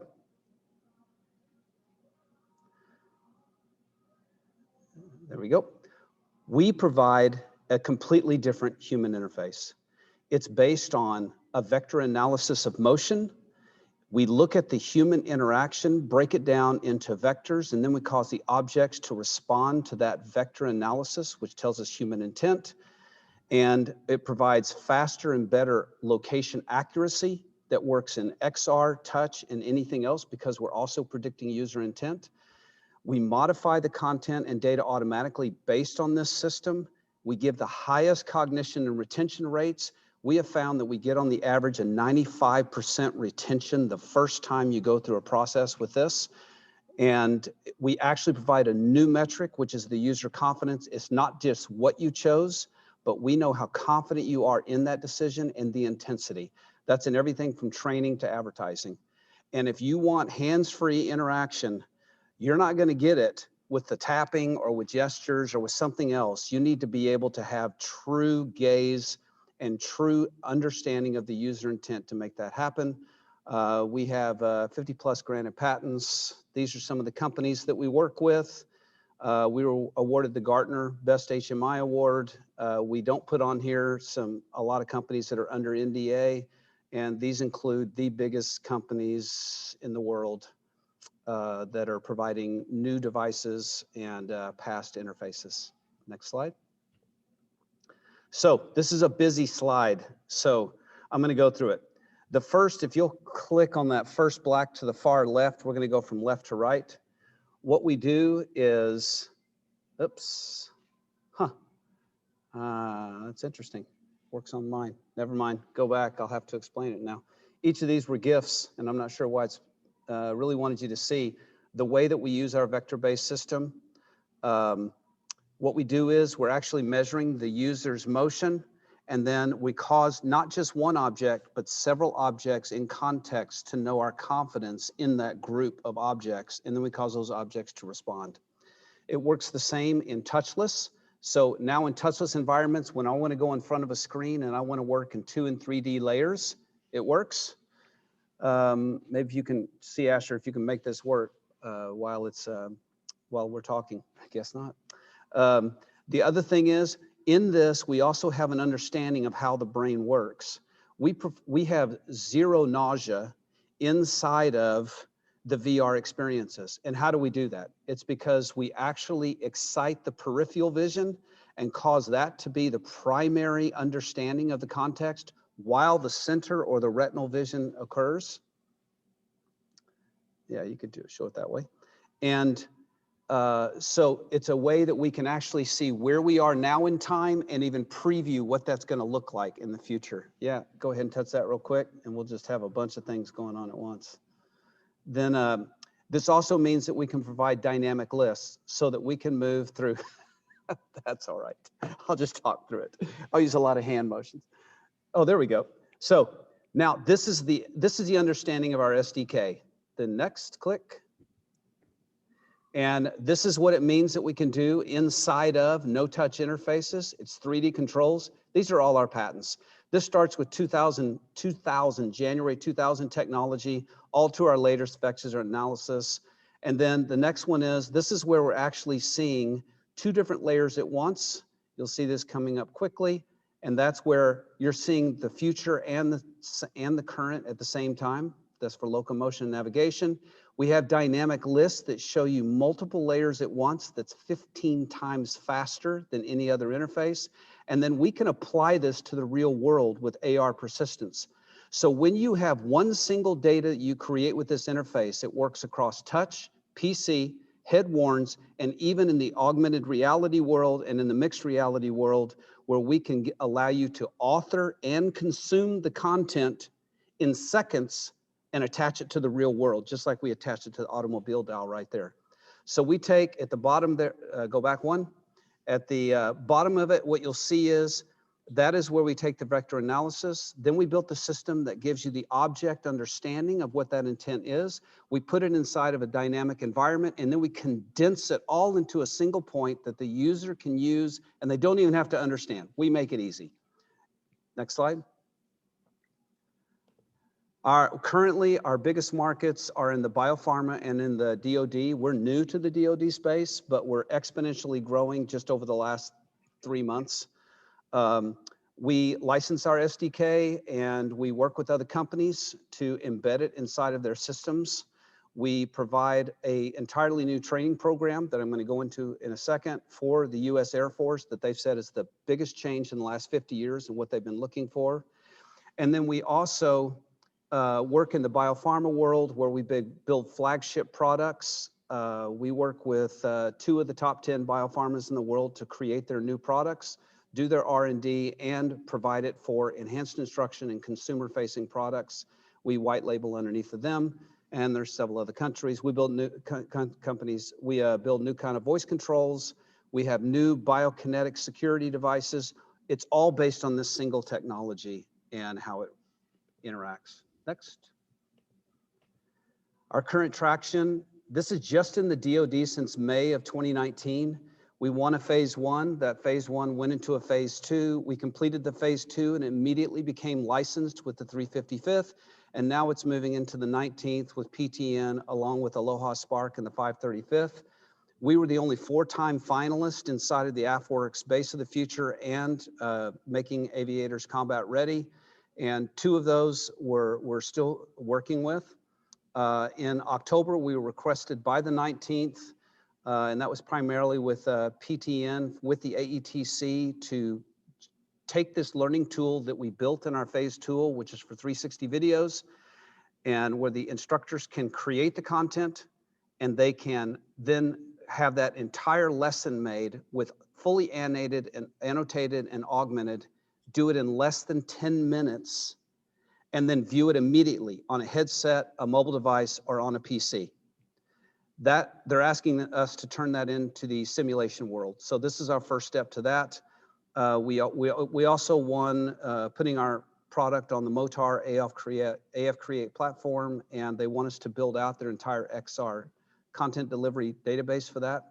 We're currently in discussions with the 149th, 535th, the Air Force Reserves, the 19th, 355th, and others for a StratFi and a TactFi that they want to deploy right now to take it from training to mission execution so that they can immediately give information to the guys that need it. We're also working with Bebop and Talon, and then with several other ones, including all the way to the Pentagon with ABMS and JADC2. Next slide. This is our current system. It's a full stack system that's cloud-based on GovCloud. And next slide. It works and deploys across all devices. Next slide. Thank you very much. In this, there is a video that you can go and watch and see what the product is. And thank you for your time. I know it was a lot. Wonderful, Jonathan. Thanks so much. I recommend that you share that video in the chat. We're going to open up the questions from our panel. I'd be happy to go first. John, that was a great presentation. Thank you so much for this. This is definitely very exciting technology. So you spoke a lot about your defense applications, and that's really incredibly strong traction. I'm wondering from a dual use perspective, is this something where you're trying to raise any venture dollars? Have you done so, or what are the plans for the commercial applications here? We've lived off of the projects that have come in so far, but like we just received 10 projects and 4 more on the biopharma area. And so we are looking, this is the first time in our business life that we're looking for funding just to ramp up the staffing that we need to handle 14 projects at once plus 4 DoD projects. It's just exploded on us in the last 4 months. I guess I'll go next. Hi, Jonathan. Great presentation. Hi. Kenny Desai from Google. So with respect to the space-related applications and use cases, Any examples? Yes, and I didn't even put that one in there, but we are now in discussions with our former TPOC, working with PTN and the Space Force for taking this training that can be built almost immediately in minutes and using that with NASA to provide simulator training where you don't just learn from what you're doing, but we're measuring the confidence of the people, of the users inside of the training experience, inside the sims. We're measuring how confident what they're doing. It's not just did they do the right thing, but it's you did the right thing, but you were only 20% confident, or you did the wrong thing, but you were 100% confident. So it gives us insight into the mental awareness and the acuity and the actual cognition of what's happening. And then with primes that we're working with, we're now using our eye tracking and head tracking. We literally know when you're thinking something and when you change a thought. And it does not happen by looking at something. It happens with the peripheral vision, and you have to, it takes an entirely new platform.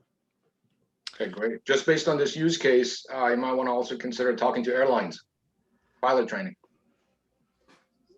Yes, I didn't add those. I'll go next. There was a great kind of brand board there with a whole bunch of logos of companies that are your customers. What's your current revenue and how much are you looking to raise? Our current revenue for this year, well, I'll just say what we just received in the last 30 days was 500,000 in pure revenue, but that's purely on the biopharma side. In the DoD, we received $1 million last year, and we're currently looking between 3 projects at about anywhere. We don't know yet. It depends on how other bases want to contribute in terms of attack, fire, strat-fi. So it would go anywhere from, I'd say 1.5 to 15. We really don't know. They want to ramp up across 2,000 users through the C17 group and then we're meeting with JSOC next week. And how much are you planning to raise? At this point, we were looking to raise about 5 million. And we believe that we want to match that. And then that would allow us to completely finish out 2 complete products. And that is for mission execution on both the 360 video, that's PDF documents, that's digital images, as well as simulator trainings. So we give the APIs and you can use any environment and turn them into lessons immediately. And then we're being asked to move into real estate and also medical training. I got a question on the actual product. Is it something that you run through, this long training set with users and then it kind of gets locked in, or is it always changing for the life of the product? And I'm trying to imagine how that wouldn't drive me crazy that the buttons were constantly moving. Yeah, and the buttons don't, but what we're really doing is the way that we control our reflection in a mirror is the exact same way that the interface interacts with you. So it's based on your speed and where you are at that minute. And if you're an expert, it's going to be able to react. We're the only system that reacts faster than you consciously think, but we slow it down because that's sort of creepy when that happens. So, and then you can move slowly, and as you move slowly, everything is very precise. It's micro motions based on 30 to 500 frames a second, depending on the sensors. And we work on any sensor, but that's touch up to eye tracking sensors. Hey, John, I'm curious about, what you mentioned about the Space Force. It sounds like, well, first of all, who's your customer in the Space Force? Who are you working with? And are you only focused on training, or are you looking at operations too? Because I think there's application beyond training, potential application here when we talk about operations and ability to understand, confidence of decisions being made. I think that'd be very interesting. Yeah, and I'll answer real quick. I know the next one's coming up. So we started in training because that's where they asked us to go, but you've said exactly where everybody wants to go, and that's mission operations. Right now, the only contact we have is through our TPOC with NASA. We don't have any other contacts yet, and we would like those in the Space Force. We'd love that in the Space Force. Okay, and I think I can help with that. Thank you. Okay. By the way, if you were clear, that's Roger Anderson from Space Force. Thank you, Roger. Thank you very much, Jonathan. We're moving on to B612 Holding Company. We were supposed to have a presentation from a company named Elemental 3D with fantastic technology. Unfortunately, they had something tragic happen within the company, personally, not on the company level, which is even more tragic. So anybody who would like to hear from them, and if you look them up on LinkedIn, or you can look also, all the panelists have access to a file with company one-pagers. Please be in touch, and we'll be happy to put together any sort of introductions if there's interest. So without further ado, B612 Holding Company. Thank you very much. Thanks to all the panelists for taking the time today to listen to all our pitches. My name is Ed Liu, and I'd like to present on Space Map, which is a product from the B612 Holding Company. What it is a comprehensive map of the solar system, which allows users to easily calculate trajectories, calculate locations of objects in space, and share information and depict that information. So if I can have the next slide. So again, what we're trying to do is really essentially make space navigation as easy as using Google Maps is on Earth. If you think about the transformative power of what Google Maps did, it allowed, someone, my 12-year-old daughter can do manipulations on geographic information systems, locations of things, directions of the things, so on, that a trained CIA analyst was required to do in 1990. Okay, and she's 12 years old, and she in fact could do more than most of those folks could do in 1990. And it was really a matter of bringing together different data sets, bringing together things that were in different coordinate frames and making it just work, having an intuitive interface and having the computational back end just work. And that's really what the beauty of Google Maps was, Google Earth, if you'd like. So our team consists of myself. I'm a former NASA astronaut. That's actually a former employee of Google, having worked on Google Maps. We have folks with varied backgrounds, including one of the co-founders of Applied Defense Systems, which did much of the work on space situational awareness that's being used in Space Force today. Folks from NASA or from other folks from the startup world. On the software side, our lead engineer is also out of Google. As you can see, we made use of the pipeline there. And we just recently hired a new software engineer out of Lockheed Martin. So combined amongst of us, we have many, many decades of experience at the highest levels of both the scientific side of things, the astrodynamic side of things, as well as on the computer software side, which it takes to actually build such a system. So go to the next slide. So what we really want to do is we want to make it astrodynamics, which is the calculation of trajectories again, understanding uncertainties, trajectories, where things are going, and making that as a subscription service. So where we are today is much like the geographic information systems of 1990. There are some experts around the world who, with difficulty and many, many years of training, can do these analyses. There are experts at NASA can do all of this, all right? But we're talking a few thousand people around the world, okay, that can build their own homegrown systems, none of which talk to each other. They cannot share information because everybody's system is different. Certainly doesn't scale because they build their own systems on their own, their own machines.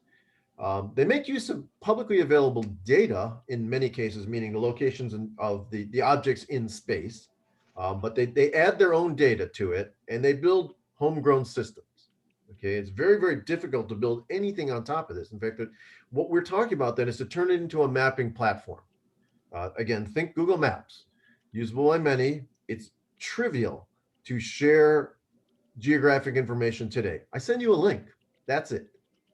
It scales to large problems. You can handle very large, because it's native cloud application, a native cloud platform. You can do very, very large calculations, which are, as it turns out, an important part of how trajectories are analyzed today. We want to make it such that others can build off this. So it really is really a mapping platform. Go ahead, next slide, please. So what's our core technology? Well, it turns out that our astrodynamics algorithms are actually fairly well understood. And there's a number of open source astrodynamics algorithms that can do location integration, that can do orbit fitting, things like that. But what we have done is we have put them on the cloud and made them talk together.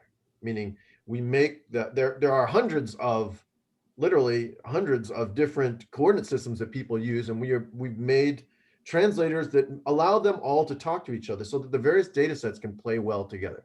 So I can overlay, for instance, streets on top of, for Google Maps, I can overlay it on top of maps, on top of terrain information. In the case of space, you want to overlap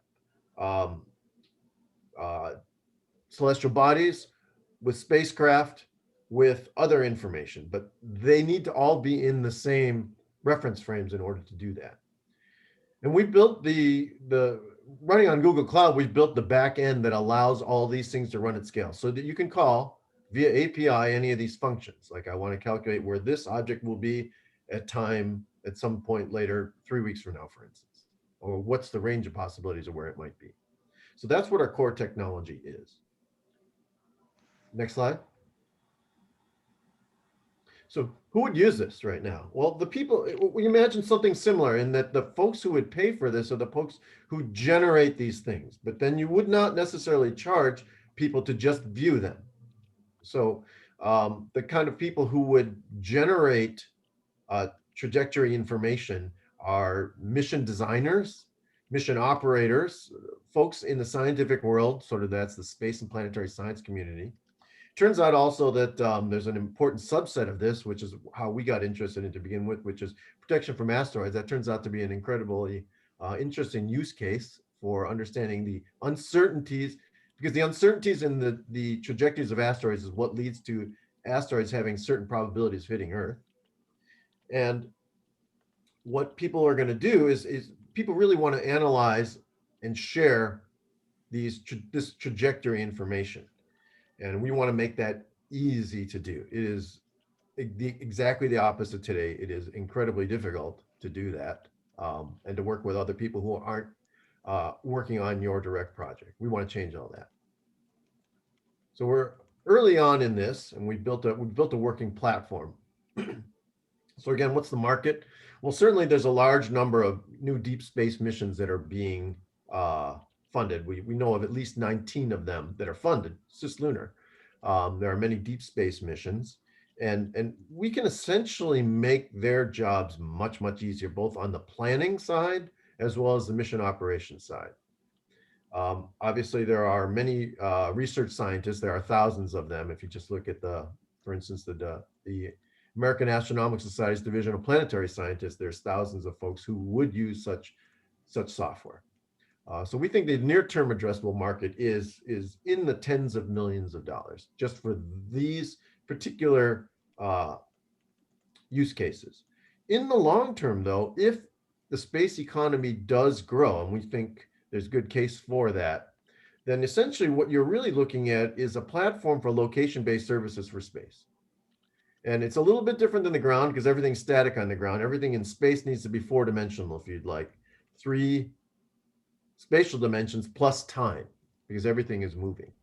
But you can imagine that there someday will be a long-term market for such a mapping platform. And we hope that we can standardize the data formats for that. There are many that are in use, but we want to make it so that the various formats all talk to each other in much the way that KML did for maps. Next slide, please. We've got some initial partners, which are listed here. I won't go too much further. So let me just go ahead and get to the ask.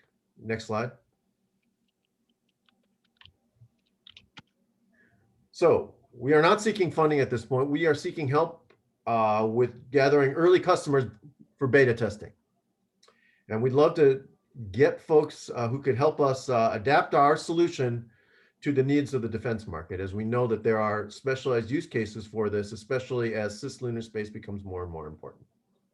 So I'll end it there, and I'll take any questions that folks have. Yeah, first thing that comes to my mind is this useful for collision avoidance?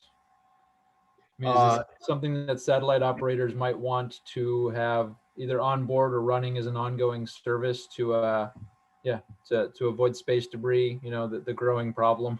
Yeah, the issue with collision avoidance for debris is really more of a lack of data rather than it's tracking its shortcomings in the tracking data, not so much the depiction of the trajectories, although it could be useful for that. This is more of a deep space thing though, rather than the Earth orbit case, because the Earth orbit case there's a bunch of other factors, including atmospheric drag, that are very specific to the Earth orbit case. So by my count, if you take the researchers out of your target market, you've only got a couple of dozen potential customers. Tell me how you're getting, and the researchers, while I see that this would be valuable, especially if they're looking at asteroids or whatever, what kind of price point are you looking at to get to that $50 million number? That seems a little high to me. Yeah, that's a total addressable market. I'm not so it turns out that there is, what sort of sets the price is that there are software packages out there that are proprietary that people use. They're not online, they're not types of things, but they're generally in the range of about $250,000. That's sort of the most popular packages is around 250,000. If you get the add-ons, maybe closer to $350,000. So that sort of sets the price point. We think we can come in well lower than that. So you don't really need that many, a couple thousand researchers gives you tens of millions of dollars. And so is this kind of single-use license per university, or are you going to be doing software as a service, selling seat models? Or that's per person, $250,000 per person? Yes, indeed. It is very expensive. Wow. Well, that is indeed expensive. So I just that's the need. That's and I do have to say that there is in the community, I think a universal issue with that, but they're stuck. Yep. Okay. So and I also, by the way, that's not our price point. That's what's out there today. Okay. So we are in the very, very early alpha test stage. So we have just gotten our first customer just right now as an alpha customer. Okay, so great. Again, I just want to set the expectation of where we are. Well, I'm really excited to see you guys drive that price point down significantly, so all of the journalists and fanboys of the world can stop using Kerbal Space Program to do their analysis, start using something a little bit more professional. So definitely going to keep an eye on that Kerbal isn't fun, but. Just a couple of comments. Good to see you, Ed, as an ex-NASA person as well. Hello, Kenny. How are you? Very good. So it's regarding the cost. I noticed STK was a partner, you could potentially have various cost models where you could have single seats, or with this kind of partnership with STK, this could be a plugin within STK that you could have there's a lot of possibilities there. What we're really providing is the sort of online aspects of it. Not the doing it at scale thing, as opposed to selling them a seat license. It's maybe more of a SaaS model. And one more thing about the onboard potential of this, because there's great potential interest in autonomous spacecraft navigation in swarms and so forth. So have you considered this? Having the star catalog that you can do onboard deep space navigation autonomously with such capability. Yeah, while that is a definite use case for such things, this isn't likely to be the case here, because the real strength of going to the cloud is the ability to do things at scale. So it's sort of a different category of problem. Generally, when you're doing onboard stuff, you're doing very simplified things. You're really looking at guidance, navigation, control. So those tend to be quite specific to the particular spacecraft. Because of that, they'll be using the characteristics of the particular spacecraft that it's flying on. Those are highly tuned. Thank you. Quick question. You could go ahead. I was going to say, quick question on my end on the product side. I've seen another company that's like exploring similar niche space in the deep space nav. They were talking about potentially taking Monty from JPL and like licensing and building the SaaS model on top of that. It's obviously limited set of partners that JPL would be willing to do that with. Have you had those initial conversations, and how difficult will it be to get that long-term partnership? Not with JPL, but I will say that there are many other open source packages that do essentially that. So we are, for instance, using something called FindOrb for orbit determination. We are using something called OpenOrb and SDK for orbit propagations. There's a number of different things that we're using. We're not using JPL though. Okay, Roger, for the last question. Yeah, I was curious if you're aware of the Cislunar Highway Patrol program at the Air Force Research Labs and how your technology might be able to play and benefit that program, that effort. Actually, not aware of it. Maybe okay. In the background, I'd love to hear more about it. Okay, yep. Take a look, Cislunar Highway Patrol. Okay, I'll write that down. Thanks. Yeah. There's a recent article that came out on it. Okay. I know a good search engine that can find that. Wonderful. Moving on to Radiant Technologies. All right, can everyone see and hear myself? Loud and clear.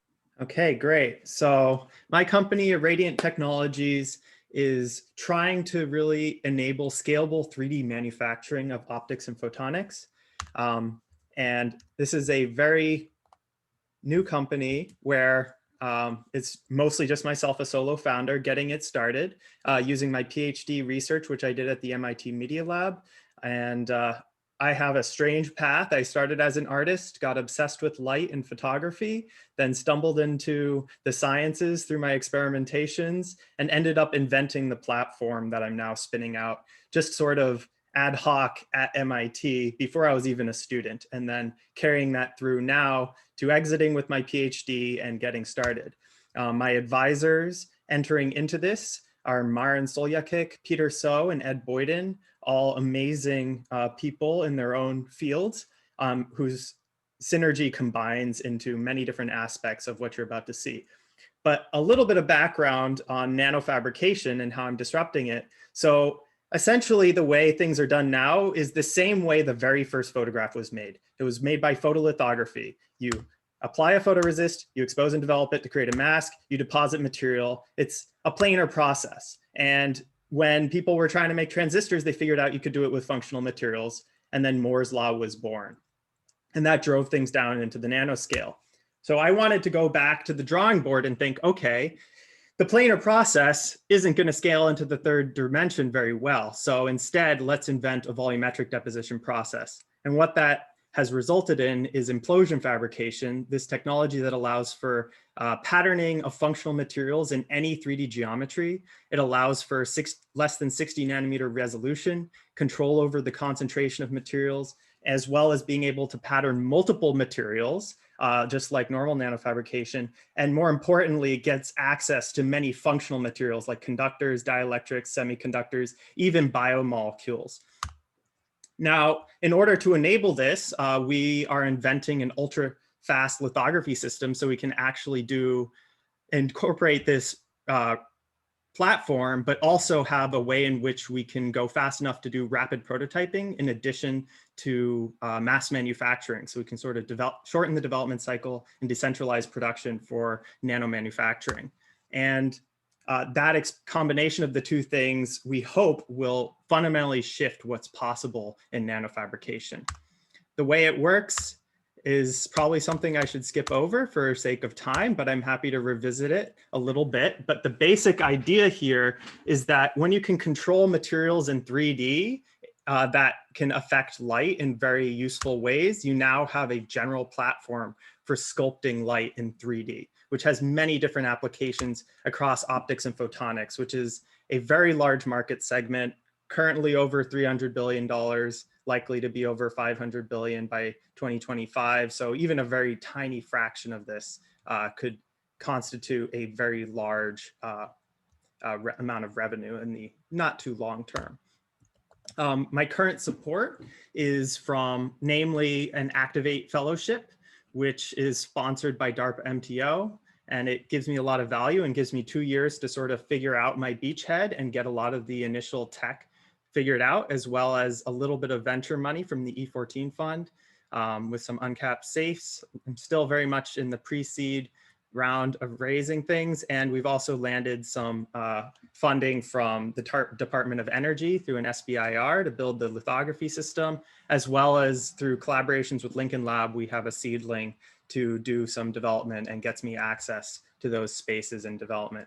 So I've been talking and doing a little bit of customer discovery, and so far there's a little bit of interest from Facebook and Molex primarily in doing low loss optical interconnects. That's one of the biggest pain points in cloud computing, for instance, and it is the losses in when you're moving information around. And then as well, this multinational company, Fujikura, who really wants to do flat optics and ultra-fast lithography as well as some defense contractors are starting to get very excited about the possibilities of this 3D patterning methodology being able to enable new functionality in non-mechanical beam steering. So things like LiDAR as well as optical datacomms.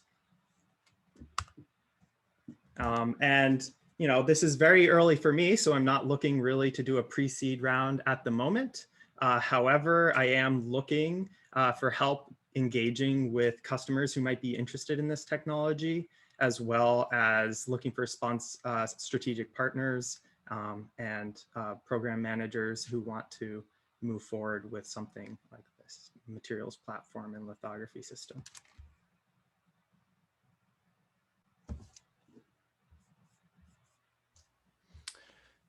All right, so I'll go first and ask the question that matters to me. Might not matter to anybody else, but seeing as how I am from Space Fund, how are you a space company? So I'm not explicitly a space company. This is a materials platform company for sure. And I sort of couldn't make the previous section, so I've been lumped in this one. So that hopefully partially answers it. But there are some things that can be addressed in space. For instance, the non-mechanical beam steering for optical datacomms could be extremely useful for, communication between small satellites in space, for instance, or with to ground, or between air platforms and Navy platform, like ocean platforms. So there's many different possibilities there. It's more of like a photonics component type of company, which could serve many needs in space potentially. A question about the IP and your technology and competition. Can you touch base on those areas? Certainly. So the IP was filed at MIT Media Lab, so I get royalty-free, non-exclusive license to it, and the only other people who could get at it are the sponsors of the Media Lab. That's the background IP. I also have a provisional that sort of covers all the nitty-gritty chemicals and things like that you can't do without. So that's pretty locked down, and I'm continuing to file for intellectual property. What was the second half of your question? Aside from intellectual property? Yeah, that was the main point. Okay. I have a follow-up with respect to scalability of this, and with your partnerships, are you looking at from a manufacturing a scale perspective? Absolutely. So I've run techno-economic models for this lithography system to try to get some projections about, given the lithography system we can build using all the available components that currently exist, what kind of price points could you imagine for individual components? So definitely doing that analysis. I'm happy to, elaborate further. You were asking for help finding applications. I don't understand enough about how it works yet to kind of point you in the right direction. Do you have some other kind of target early go-to-market applications in mind? You mentioned non-mechanical beam steering. I'm wondering if you have some others. Yes. Comparables. So the current beachhead, or rather materials development I'm focusing on, is just change in refractive index arbitrarily in three-dimensional space, which should allow for building of small optics, things like flat optics, so multi-layered lenses that are very, very thin, or for things like endoscopes is very attractive. And then as well as components for these beam steer applications, for instance. Just by being able to create 3D waveguides, you can address everything from trying to create beam steerers to being able to do heterogeneous integration across photonics platforms to doing lower interconnect loss for data centers. Thanks. Okay, we're going to move on to the next presenting company. Thank you so much, Daniel. Next up is Optic Pulse.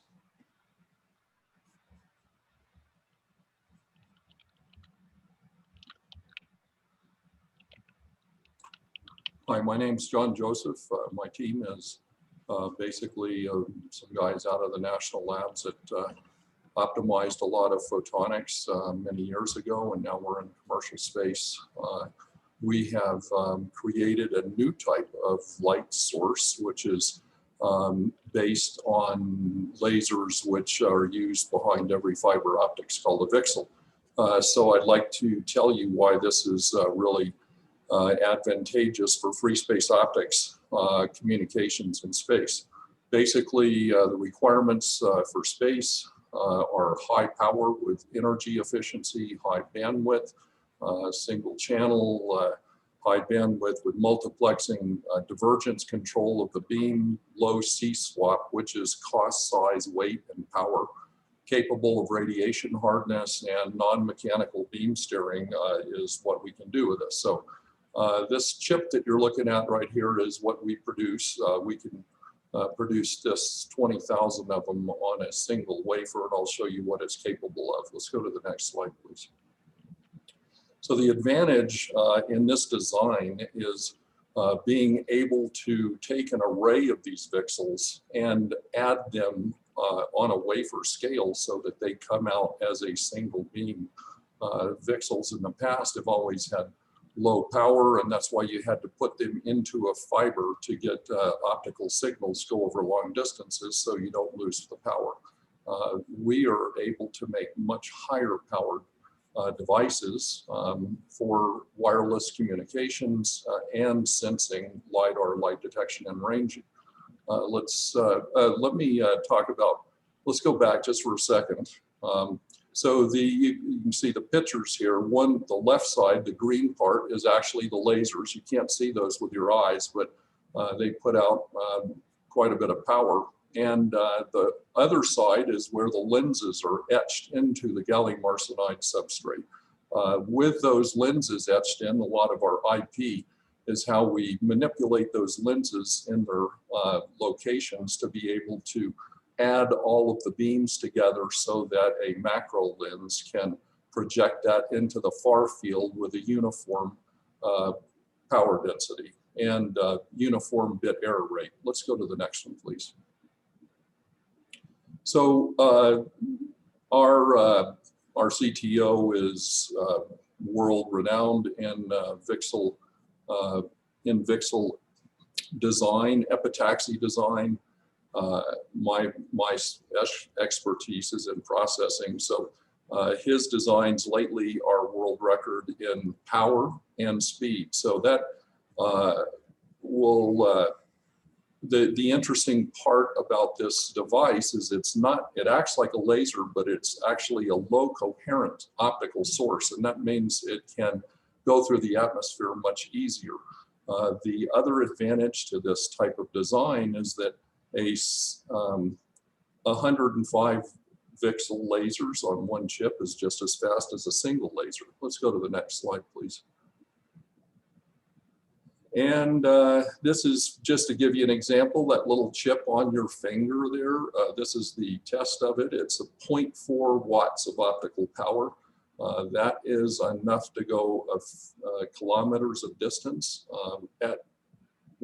this system is 10 gigabits per second, but it's limited by the electronics. So we can basically make that chip for $1 in production. Let's go to the next slide. This interesting, the way that the lenses are brings up all kinds of interesting use cases and applications. We can put multiple chips on the substrate and be able to basically control each one of them, allowing very high multiplexing, way over the speed of a normal device. That group of text you can't see in the right-hand corner is our patents. We have 8 issued patents. We have quite a few pending and quite a few PCTs in this area. Let's go to the next slide, please. So with the design of this, mainly all kinds of designs can come out of this, but you can use all of those designs on a single wafer, which really allows it to be very inexpensive in developing different types of applications. Again, there's 20,000 of those chips on a single 4-inch wafer. Of course, it's been very costly to develop a compound semiconductor device that is world record in power and speed. But we've done it, and it's we're experts in that field. Let's go to the next slide. So there's a lot of applications with this kind of light source. It's basically infrared, so it's invisible. It has different spectral output, so it's not as dangerous as a laser is for your eyes. Many applications like self-healing moving mesh networks are possible with this. Vehicle-to-vehicle sensing and communication, parameter sensing, range finding, terrestrial and space, earth-to-space communications, data centers, directed energy and sensing and communications. So we can do quite a bit with this. And as you can see how small and energy efficient it is, it will make a big difference in space. So let's go to the next one. We're about to open a CF round, crowdfunding round in the next few weeks. And we're looking as a public opening to go at about $2 a share. Here's the details here. If we have a partner that can put in some larger round of cash, we're willing to take the value down. So we can discuss that if you're interested. So let's go to the next slide, please.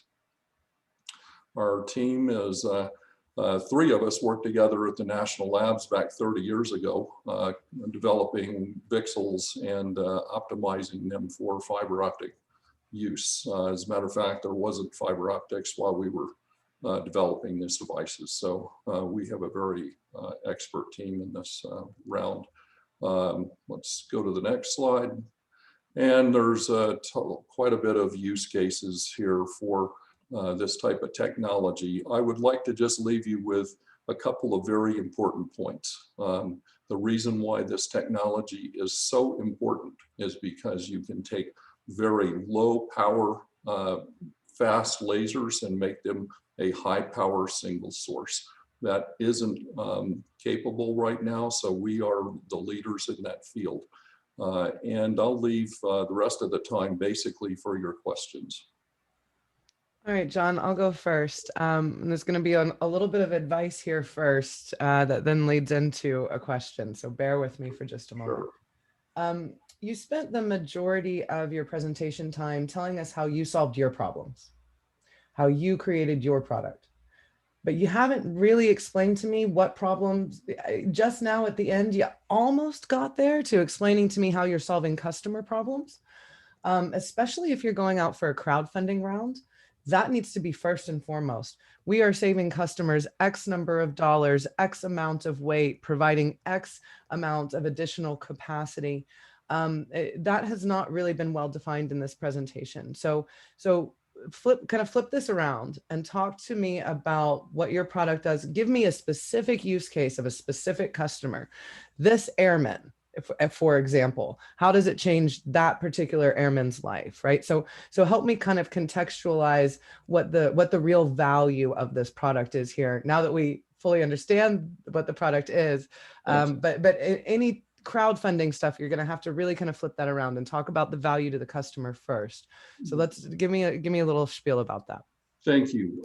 Yes, our first customers are 5G systems that need connection between 5G radio units. We are partnering with a number of telecommunications companies, and I apologize, you're right. This was really based on technology for space, so I didn't get into the commercial application. I just put up on the chat a link to the video for the crowdfunding, which explains those applications you just mentioned much better. And so I'd please go to that and click that link on. I think you'll be those answers will be, or those questions will be answered. So Right. yes, wireless communications is very important, and especially at high speed. So what right now, RF is only capable of doing about 1 to 2 gigabits per second at a lot, well, at a fairly inexpensive cost. If you go much higher than that, it gets very expensive and it doesn't go very far. 5G needs 10 gigabits per second in order to make those radios operate appropriately, and that isn't capable right now in a wireless device. There's a very expensive wireless device that they're testing at around $50,000. Our stuff will bring that cost down dramatically. And so that's what you'll see in our video. The video is mainly commercial, so we have a lot of details on that if you're interested. So wireless, also LiDAR, light detection and ranging, is a very important sensing application. My first company, based on a slightly different program, has had a product that is already been the only product qualified for the automotive tier 1 company for a LiDAR product. And that's the light source for that product. So in space, it's very important to have low cost, size, weight, and power for communications. And that one chip allows you to communicate at tens of gigabits per second at a very low cost, size, weight, and power. I hope that answered your question. Yes, thank you very much. That was very helpful. And I understand kind of why you flipped the presentation for today's audience. But even though we're a space audience, we're always still worried about customers and revenue, right? That's first and foremost. Absolutely. And I forgot to mention, we do have we've completed a successful phase 1 with the National Science Foundation for an optional wireless technology. We're going into phase 2. And we are in a phase 2 with a DoD component I can't really talk much about, but it's very exciting. We've got a number of other grants on the board, and we are looking for making some space here in the development world with the DoD.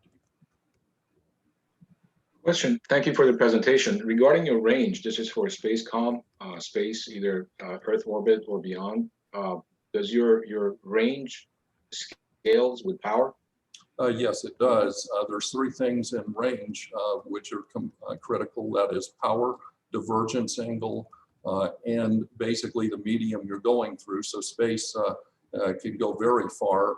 For instance, that little chip that I showed you on the finger is been modeled at a 1.5 kilometer link at 10 gigabits a second. Well, 10 gigabits a second, the limitation there is the electronics. But we have actually made a system that has gone from building to building at a local community college with 10 gigabit per second uploads and downloads. That's our 3rd prototype, and our 4th prototype will be the actual product. Our first minimum viable product, which is a link for 5G wireless radios. We're going to test this on a CubeSat as a tech demo. We'd love to be in that talking range. We have just put in a SBIR with Eagle Point to NASA, basically to make some long distance, very long range, high power devices. Wonderful. We're going to have a whole end on the last question and then move on. Great, thank you, Josh. So just one question about the fundraising side of things. I remember on your deck you mentioned, I believe 40 million is your valuation. I'm wondering first where you got that from. Is there a certain comp that you pulled that from? And then additionally, I'm thinking about your fundraising going forward. You know, a lot of times with SBIR phase 2s and beyond, you can do fund matching from institutional venture capital. And so I'm wondering if just what your thoughts are about raising traditional VC dollars as opposed to crowdfunding. That's a great question. The 40 million seems high. Remember, compound semiconductor research and development is incredibly expensive. So developing a world record device has been quite a challenge over the number of years. But we are able to lower that value point quite a bit with a larger sum of money. The crowdfunding that we're looking at, that's for hundreds of dollars types of investments. So there are other discount rounds involved in that. What we came up with was to get to that number. Well, I'd like to discuss that with you if you don't mind at a later date, but I think I ran out of time. Is that? I apologize. Thank you for those questions, though, and I would love to talk to you more. Wonderful. Thank you so much, John. Thank you, everybody, for your questions. Moving on to our last presentation of the day, Flight Material Sciences.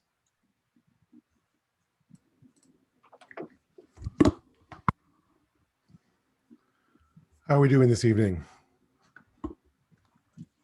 Able to hear me clearly enough? Perfect. Loud and clear and doing well. Okay, terrific. Thanks, everyone. Thanks for your patience. It's not easy to be the last one of the day, and I appreciate you keeping up the energy to stick around for this one. I'm Dan Cohen, the founder of Flight Material Sciences, and I've been an entrepreneur in the science and technology realm since the mid-1990s. Go ahead, please. So what we're working on, to give you the short version of this, is a radical new method of treating industrial materials, everything that we depend on, that prevents failure caused by ice or rust or fouling or contamination using clean lasers instead of toxic coatings. And by protecting surfaces with this new method, we hope to replace toxic coatings that address one problem but usually cause 3 others. We're going to use this technique to protect human life in some industries or reduce environmental damage, but really to improve the longevity of everything, and we'll get into the details. So what we're able to do is use a laser to almost any material and create a surface that protects against rust or other surface problems. And what we avoid is using any kind of coatings with their complexity and their toxicity and their weight. And we don't damage or otherwise change the nature of the trusted material. So let's get into it. Please go ahead. So this technology is about 30 years old, but we're going to try and bring this out of the lab and into commercial utility at industrial scale. On your left, you see an image of stainless steel, one of our most frequently requested materials. And it's rough and it's random when you look at it. Even if on the surface without a microscope, it looks polished. And any coating you put on there is eventually going to come off. It's eventually going to peel or break down from solar energy or because of thermal effects or chemical attacks, and it's going to scatter its material all over the place and leave the material unprotected, which of course leads to a lot of loss and damage and risk. So we're using this patented new treatment using fast energy pulses to sculpt a functional surface. And the surface on your right looks like the lotus leaf, which is commonly known, and it's super hydrophobic. Can we go to the next slide, please? It should go on its own. I hope there's a video there if you want to click on it. Just a simple video.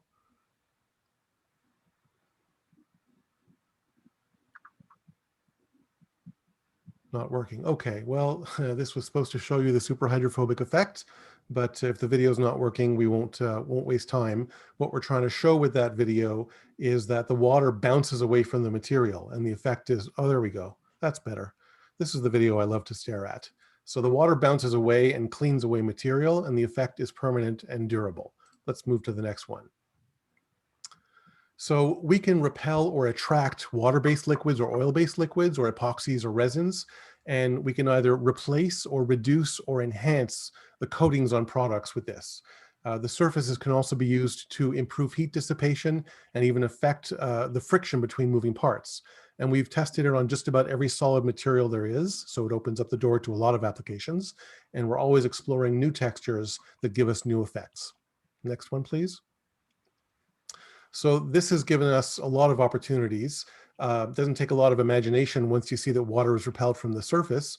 And each one, we could spend half an hour talking about the de-icing or ice prevention on airplanes and interesting effects in hypersonics, getting rid of ice on power lines, preventing contamination and rust on pipelines for water or oil, and even for things that are much smaller like surgical devices to give them a lifetime without coatings that wind up breaking down into the body. Next one, please. So we're often put in the coats and paints category, even though we're not a coating, but we're protective. In the protective side, this is about $100 billion a year industry that's linked to GDP and manufacturing. There's a new segment of functional coatings, which gives their material super hydrophobic properties with a coating. This is about $2 billion a year in sale and growing very rapidly. And we put ourselves a bit outside there because, again, there are some things that we can do that they can't touch. So let's go to the next one. Now, our team has got about 100 years of experience in early stage science and tech. Dr. Ogan Gorel is an MD, as well as a doctor in physics. And we've all got experience in things like technology transfer.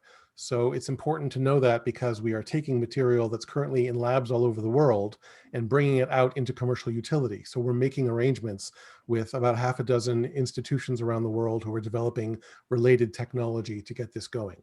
Next one, please.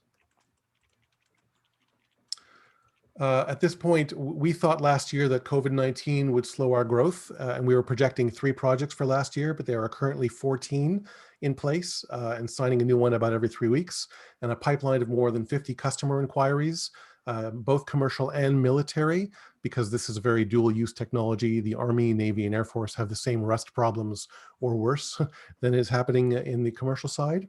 And at this point, our demand far outstrips our capacity, and we are in the middle of raising our Series A to build our own lab and respond to these client demands at commercial speeds.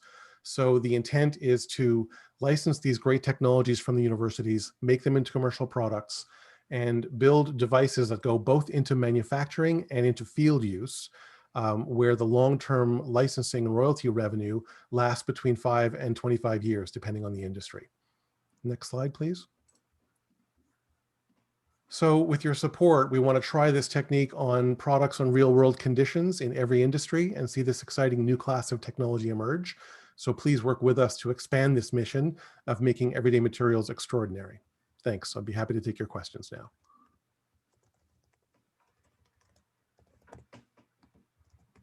Are you gonna provide materials like the swatch that you're showing to be applied to other surfaces?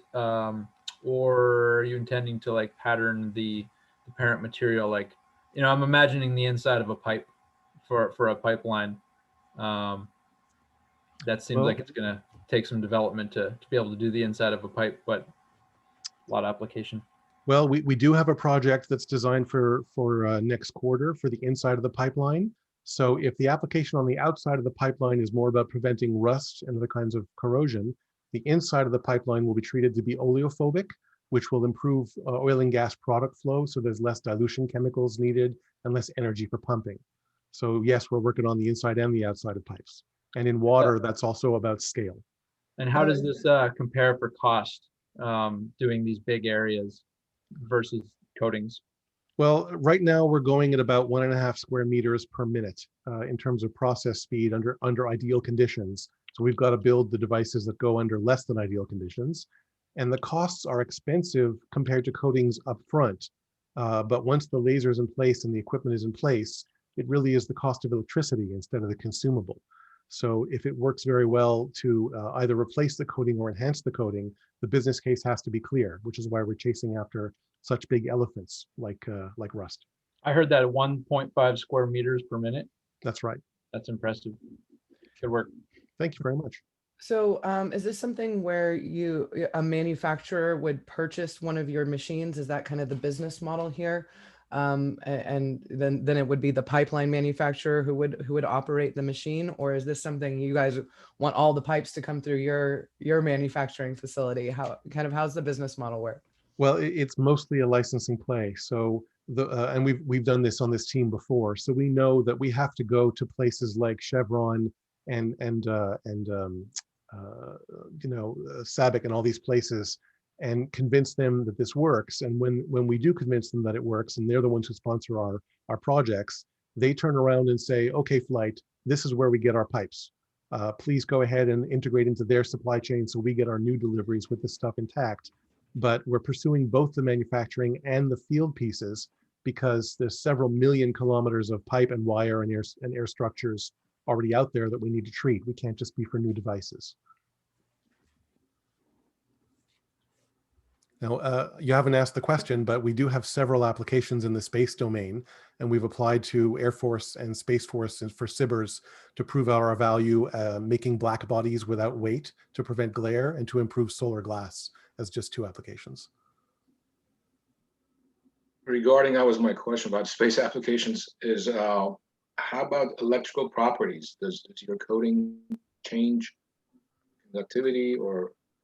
Well, actually, the coatings, the treatments, not coatings, do not change the electrical properties of the material unless you ask us to. And this is particularly of interest in space and in ventilation and air conditioning, where the possibility of making a surface texture at the nanoscale that converts excess heat into the wavelength of energy that just goes off on its own, or even if there's no atmosphere, is very exciting. It's a much more efficient way of cooling than conventional cooling. And we've demonstrated this at the small scale, so we can show some results, but it's really exciting. Thermal, you mentioned thermal properties as well, right? Because that would be interesting in space. That's right.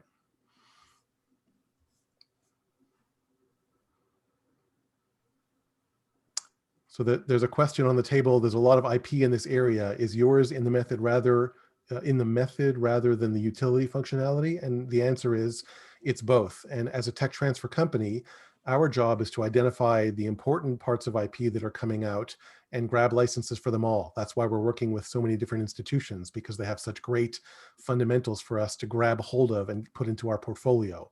We consider that the fundamental IP for getting this process working in open air with them on multiple materials came from the University of Rochester, the Institute of Optics.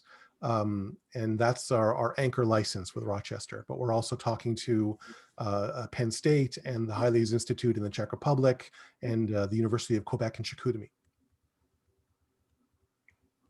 Wonderful. Thank you so much, Dan. Excellent presentation. This was the last presentation. You had everybody captive. That's a sign of quality tech and quality of the presenter himself. So if we just quickly recap the space tech component of the evening, of the afternoon, we have company Quantum. The first company that's pitched was Quantum Interface, followed by B612 Holding Company, then by Radiant Technologies, Optic Pulse, and then lastly with Dan, Plant Materials. One company that was meant to have presented was Elemented 3D. I just put their LinkedIn in the chat right now. Excellent company. Due to unfortunate circumstances, they were not able to pitch today. But if you're interested, take a look at them. I'm sure they would love to hear your feedback. We had an incredible group of panelists today. We had first from Starburst Aerospace, Asher Kraut, Tesla Science Foundation, Wilhelm Cashin. From Google, we had Kenny Bazig. From Space Force Accelerators at the United States Air Force, Roger Anderson. From Army Applications Laboratory, Tim Crane. From Prime Movers Lab, Dan Slomsky. From Capital Factory, Helena Kruzik, who just had to jump off. And from Space Fund, we had Megan Crawford.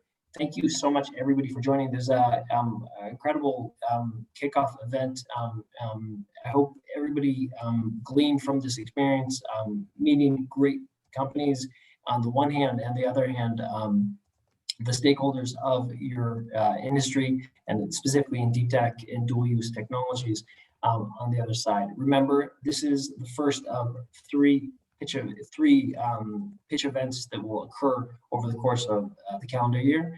And in between the pitch events, between the winter, the spring, and the fall, we are going to be sharing with the stakeholder community company profiles. All companies that are going to be shared with the stakeholders are companies that are dual use, deep tech, and have won recently federal funding from United States federal agencies. So stay tuned for more. Hopefully this is just the beginning. And if we can get people of this caliber together every once in a while, even if it is only 3 times a year, then that is a pretty incredible feat. So thank you everybody for joining. Thank you everybody for pitching, and have a great rest of your day.